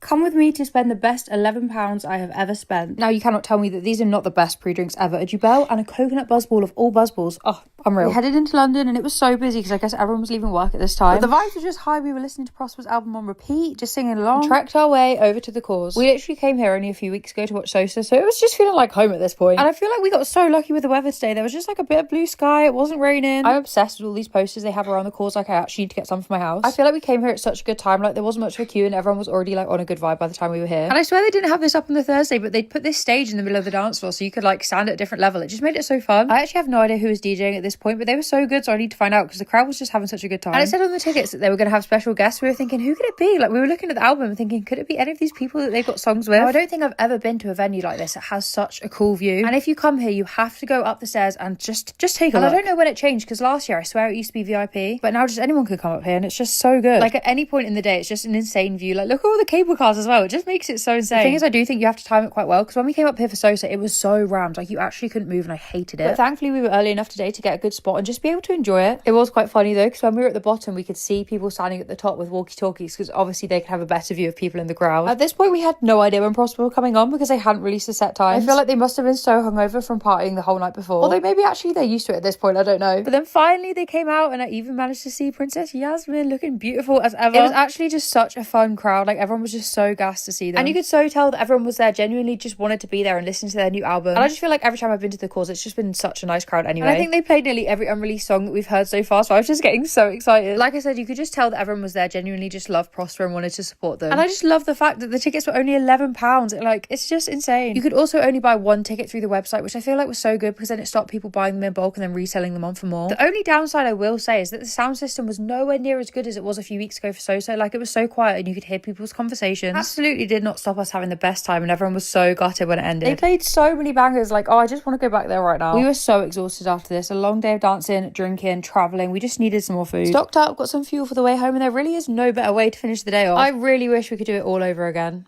Come with me to spend Fair play. She seemed to have a good time. The duality of raving experiences. Everyone on the Reddit saying it's fucking terrible. The sound is awful. I hate it. I hate it. I hate it.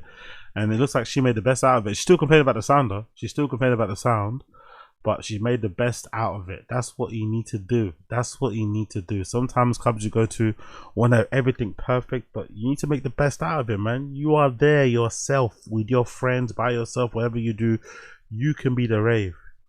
You don't need to be dictated by the surroundings to have a good time, you know. But I'm also the type of person I could have a blast in the Weatherspoons, you know. I could have an absolute boogie in the Weatherspoons. So maybe everyone's different. Maybe some people need their surroundings to make them have a good time. Maybe some people like myself can just have a good time regardless of my surroundings. Some of us are just built different, innit? Some of us are just built different, innit? Some of us are just built different. Big up all the built different people. Big up all the built different people out there doing what they need to be doing. Big up all the built different people out there doing what they need to be fucking doing. You love to hear it. You love to feel it. You love to hear it. You love to fucking feel it. Talking about love to feel it, love to hear it. Let's talk a little bit slightly about the biggest news of the day, which is regarding the one and only Nigo purchasing Undercover. Yes, you heard that correctly. Nigo himself has purchased Undercover. If I can find the news somewhere over here where I had it listed, bear with me. Oh my god, this is not here. No, it isn't. Is it there? No, it isn't. But big up Nigo for purchasing the one and only Undercover. You love to see it. You love to see it. Where the fucking is the clip? We don't have it here. Pat McAfee. No. Where are you? Whoopsie.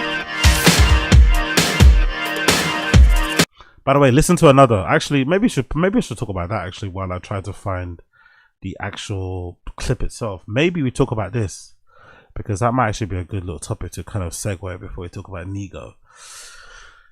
Another have a new album out called Witness, spelt with a H, right? They've got another album out called Witness, I guess it's called Witness, pronounced Witness, by another. And I'm not gonna lie, I think this might be better than the one that came out last year. The album that came out last year was one of my favorites. I played it to death in the gym. I played it to death all the time. I have absolutely banged this album since it dropped on Friday. I've absolutely rinsed this album called Witness. It's so fucking good. Oh my god. Another are special. Another are fucking special. When they play here in London again, I have to go see them perform. They did like a really cool pop-up set in Shoreditch one time for their previous album last year. It was like a pop-up, like a surprise pop-up set that they did all around the world, I think, to kind of promote the album. It got shut down, I think, quite quickly because obviously, you know, noise and people getting a bit, you know, crazy with the balloons and shit. But it looked like a vibe. I need to go again when they do another set here in London. I need to go again because these guys are phenomenal. The productions, oh my god. There's this thing they do, right, which I've noticed. This particular album, I feel like they have this thing where like the beat will play at the beginning of the. It's almost like a Pharrell 4 count, Neptune's 4 count, right? Do do do do do. It's almost like that. There's like a 4 count or something that happens in the beginning, and then you hear that loop or you hear that whatever you heard in the beginning basically played throughout the entire track in certain segments. Like I don't know how to describe it, but I think I noticed in quite a few, and I wonder, oh, is that something that was done on purpose? Then there's a few tracks, like one particular that I'm absolutely in love with, which is a track called "It's So Nice." Right, It's So Nice. It reminds me of there's an old house track that I was trying to find. I think I remember hearing it on like a Seth Troxler set when he was performing for like Dance Tripping. If you know, you know. It's like an old set from like 12 years ago. He's on Dance Tripping TV and he's mixing on vinyl. No, sorry. I think it's a set. If someone finds it, let me know. It's a set where Seth Troxler, I think, is playing somewhere in like Russia or somewhere. I think it might be, I don't know where it was. He's in some random club and the DJ booth is like in like a cage. It's like a cage or some sort of like bird's nest thing. It's weird, right? And he's playing on vinyl. But in the club that he's at, I think it's really hot and sweaty, so the vinyl is warping, the needle is skipping and shit. So he's having a hard time controlling everything, but he's still figuring it out. It's one of the best sets I remember seeing when I first got into DJing, because it was like a showcase of what you're meant to do as a professional DJ in those type of environments where maybe the equipment fucks up in real time, and he's trying his best to kind of make it work and handling it, you know, as literally the elements around him are trying to conspire against him in this set, but he still ends up coming out in flying colors. And I remember he played a particular song. It might have been like a Kerry Chandler record. I don't know what it was. It was some sort of like OG house record that he played that sounded a lot like some of the elements that are in this album. So I feel like a lot of the tracks are maybe sampled or based on a lot of those like old kind of like, you know, houseier sort of vibey kind of genres songs, or like legendary house songs from back in the day that they've kind of built upon and made, you know, somewhat anew. But honestly, if you're not on another hype train just yet, check out this new album. Honestly, check out this new album. If you're not on the fucking hype train just yet, check out this new album, because oh my god, they absolutely killed it. They absolutely killed it. Okay, where's this fucking thing? I thought I had it here. Where is it? Bear with me a second here. I think it should be on here. I'm pretty sure I put the article somewhere here. It's not there. Bridge Brush Boss, Carhartt Whip. There we go. Here it is. Here. There we go. So big up Nigo. Big up my guy Nigo. Nigo decided to step in and make sure that his long-term friend, they've been friends for more than 3 decades, John Takahashi of Undercover fame, doesn't end up in the same situation that Nigo ended in when he had to give up Bape to that to IT, right? The same company that owns Hypebeast, I think, if I'm not mistaken. I'm pretty sure, but please forgive me for my lack of law knowledge. But when Bape was at his peak during the early 2000s, Nigo basically run up, you know, too much money and wasn't able to keep the brand afloat. Kind of similar to what Trapstar kind of went through, if I'm being completely honest. And then he had to kind of sell it to a Chinese conglomerate or consortium that ended up buying it for cheap. I think, if I'm not mistaken, at the time when it happened, because I remember I was balls deep in fucking Bape, I'm pretty sure that conglomerate or whatever bought Bape for like $1 million or something crazy. And I think he even said during the interview he never got none of that money, you know. He just had to kind of walk away. And yeah, the brand has been the same since, and it kind of obviously, you know, it's kind of ruined. Basically, Bape is no longer what it once was. So I wonder if Nigo maybe saw what he went through with that, his namesake, or like, you know, the brand that's kind of given him a lot of his best reputation and shit, and thought, you know what, I don't want to let my close friend, who's done some amazing work on the runway, off the runway, to end up in the same situation that I did. I'm not too sure, or maybe this is just his play to become, you know, let's say the Asian version of fucking the guy that owns fucking LVMH and shit, or Bernard Arnault. You never fucking know. Either way, it's an amazing decision. I love it. You would imagine with Nigo, Human Made, acquiring Undercover, it basically ensures that Undercover is never going to be diluted. It's never going to be putting out suboptimal or sub-impressive collections. You know, they're both, you know, addicted to attention to detail, doing things for the sake of doing things, even if the audience or the whatever customers don't see it. I love all that shit, you know. So big up Human Made, big up Nigo, courtesy of Hypebeast. The article says Human Made is acquiring Undercover in a deal that reunites the two pillars of 1990s Ura-Harajuku. Ugh, what a time to be alive, man. Human Made Corporation has signed a basic agreement and towards the 100% acquisition of Undercover on June 15th. The agreement is a non-binding at this stage, with the binding share transfer contract targeted December 2026 and the transfer itself planned for February 2027. The deal connects the two Japanese most consequential figures, Nigo, Human Made's major shareholder and creative director, and John Takahashi, Undercover's co-founder, or founder, sorry, Amber's representative director, whose friendship spans more than 30 years and whose shared history is inseparable from the story of the contemporary Japanese fashion culture. The acquisition sits within Human Made's stated brand portfolio expansion. By the way, I was not aware that Human Made even had a brand portfolio expansion, but I think it makes sense ever since they went public on the Japanese stock market right recently, so maybe that makes sense, which targets companies whose brand assets value is not fully reflective of their profitability. Human Made purpose is to cultivate culture. I love that word. Building the seeds of the culture created by the human inspiration and craftsmanship into a creative industries representative of Japan. Undercover, which has spent more than 30 years establishing its unique position at the intersection of street and mode, mode is assessed by Human Made as highly compatible with the purpose. The two companies released a Human Made and Undercover collaboration in 2022, and Human Made confirms the existing commercial relationship. The acquisition price remains undetermined and will be set for independent third-party evaluation in consultation with the counterparty. The personal history between Nigo and John Takahashi gives the transaction a cultural weight that the corporate language does not fully capture. Both figures emerged in the 1990s in the Ura-Harajuku street culture, building labels, a baby nape and a cover respectively, that became global reference points before either had established distribution in beyond Tokyo.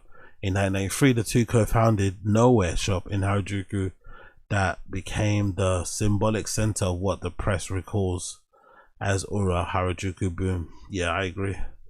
A movement that influenced the trajectory of street fashion globally. So yeah, an amazing acquisition, man. Personally, I like it. A really good acquisition.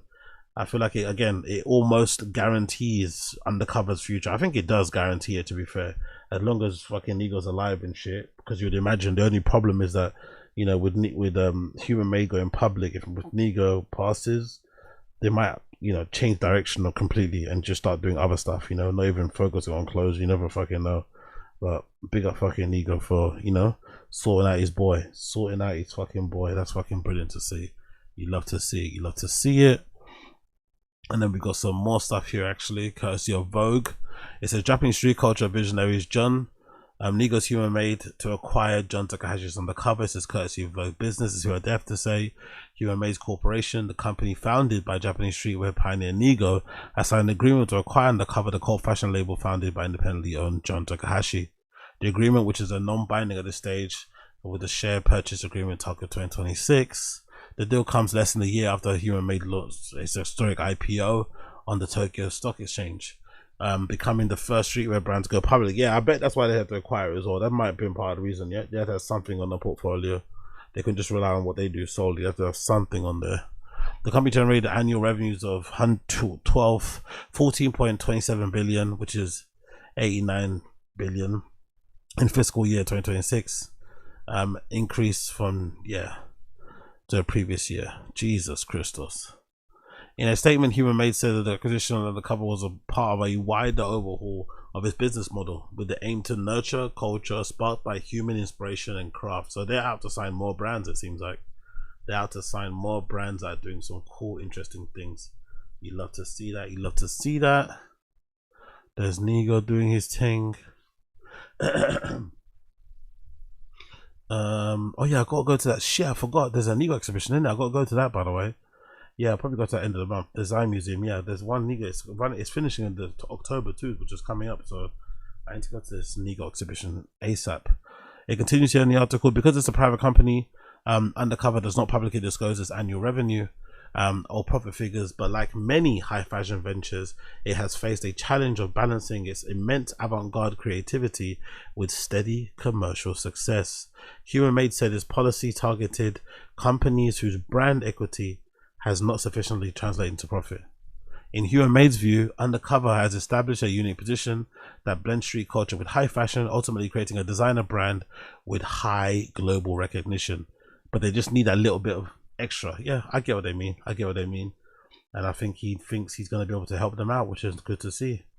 Nigo and John Takahashi have often credited as two of the foundational architects of the modern streetwear.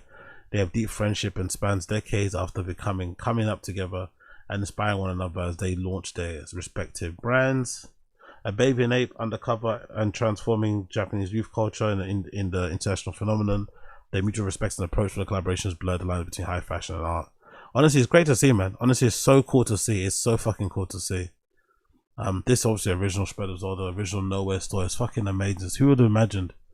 Who would have imagined that all these years later, Nigo would be in a position, especially after the whole Bape thing, because after the whole Bape fiasco, it seemed like Nigo was kind of somewhat down bad, having lost his baby with Bape, you know what I mean?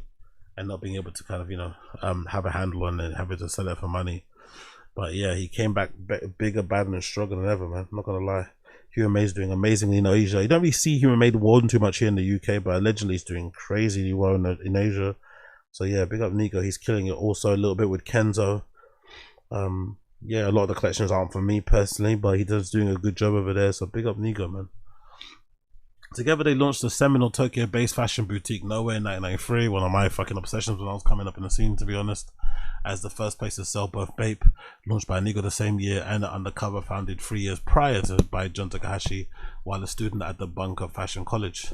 It anchored the better. A lot of people went there, a lot of famous people. I think if I'm not mistaken, Ray Kawakubo went there, I'm pretty sure. And also the designer for fucking John Junior Watanabe, he also went there, I'm pretty sure. It affected, or no, or did he go to the Tokyo Fashion School or School of Art thing? I'm not too sure, one or the other anyway. But yeah, that whole scene is fucking great. It anchored the country's legendary Ura-Harajuku streetwear moment, which came to life as Japan's economic bubble began to burst. There's image here from Nowhere, and obviously the shoes, which are already out, I think, right? The fucking lost orgies that none of the regular people were able to get, unfortunately. It seems like only influencers got the lost orgies, which is fucking annoying, but hey.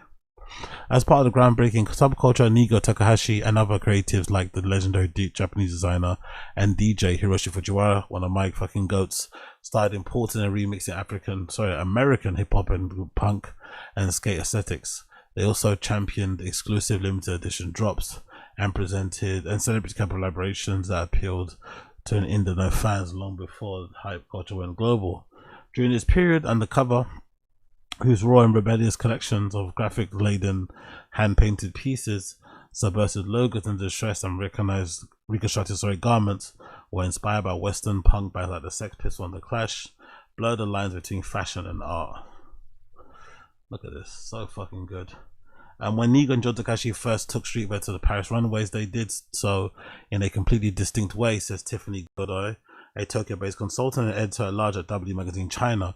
From the beginning, they stayed true to their own worlds while expanding the idea of what a brand could be. Their influence for Fabio and clothes, exactly. Culture heads, collectors and connoisseurs. Their fashion was connected by media and music at retail. So many ideas that are now standard in fashion marketing were rooted in the language of wider Harajuku scene. Absolutely.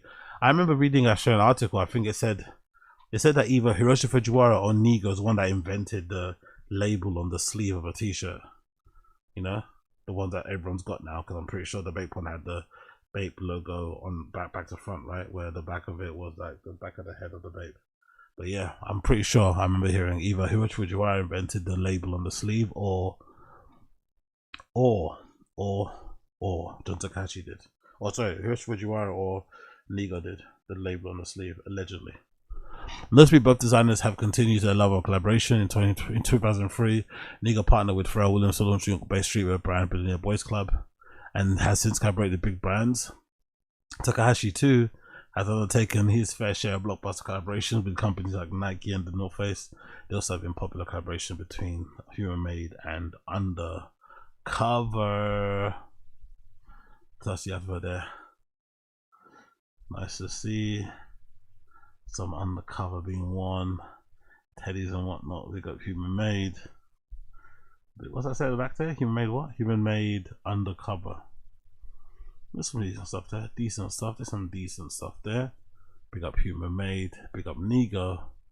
Big up blood clot human made. You love to see it. You love to see it. Big up high snobiety. This is written by someone called Jake Shell, but it says, why is one Japanese fashion giant always buying another? What does it say there? What is it doing? Boom, boom. Why is it one Japanese fashion giant buying another? Let's roll the dice here. It says on June 15, Human Made announced it was acquiring all shares of Undercover. It's worth stepping back to contextualize why exactly this is being called. Why is it so wild that streetwear leading Human Made is absorbing edgy fashion darling Undercover? That's the thing though. Yes, Undercover now is edgy and darling-y, but it started out being like a, you know, all-we type of person. That's how it started out. But hey, what do I know? You know, absolutely nothing.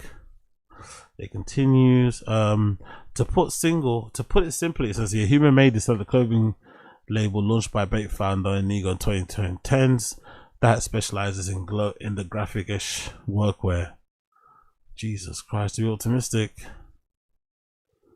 To be more specific, sorry, Human Made has since split into Human Made, the clothing brand, Human Made, and Empire. Human Made, the clothing brand, is expanding over Asia. Leverage, you know, maybe. Who fucking knows? To more Pacific, Human Made. Cool. So big up Nego, man. Big up blood clot Nego. Nego's killing out here. Nego's out here killing it. Nego is out here killing it. Making sure his fucking friends don't end up in a situation like he was in. Big up blood clot Nego. This person posted a really crazy tweet that said, what's that? Matt, Human Made Inc. has announced acquisition of Undercover. Also, more than 30 years of friendship and collaboration. Nego and John Takashi are being their best bands together under one umbrella. What could go wrong, eh? What could go wrong? Absolutely everything, it seems like. But I still need these jackets, man. I still need these fucking coach jackets. I really need those last soldiers too, coach jackets, especially in that fucking Kelly green color. Like, you know what I mean?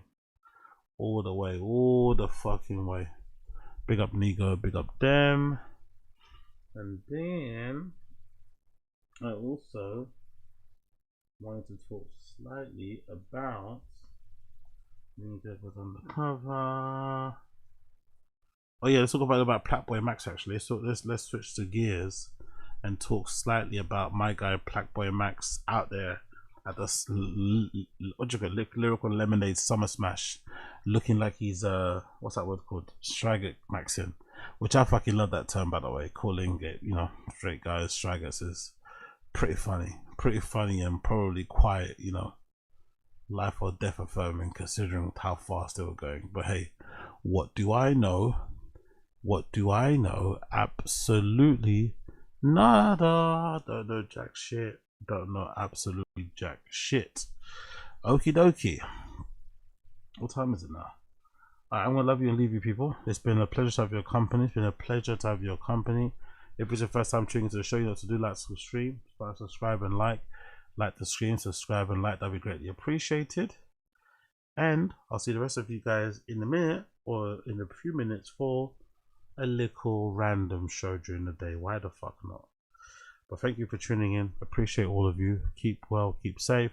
For you listening to the audio side of the pod, you'll hear my tune today, which is courtesy of Michael Bibi, and the song called Let's Get High, courtesy of Michael Bibi, that just dropped. Let's Get High will be my song of the day. Everybody else, take care, be well. Peace.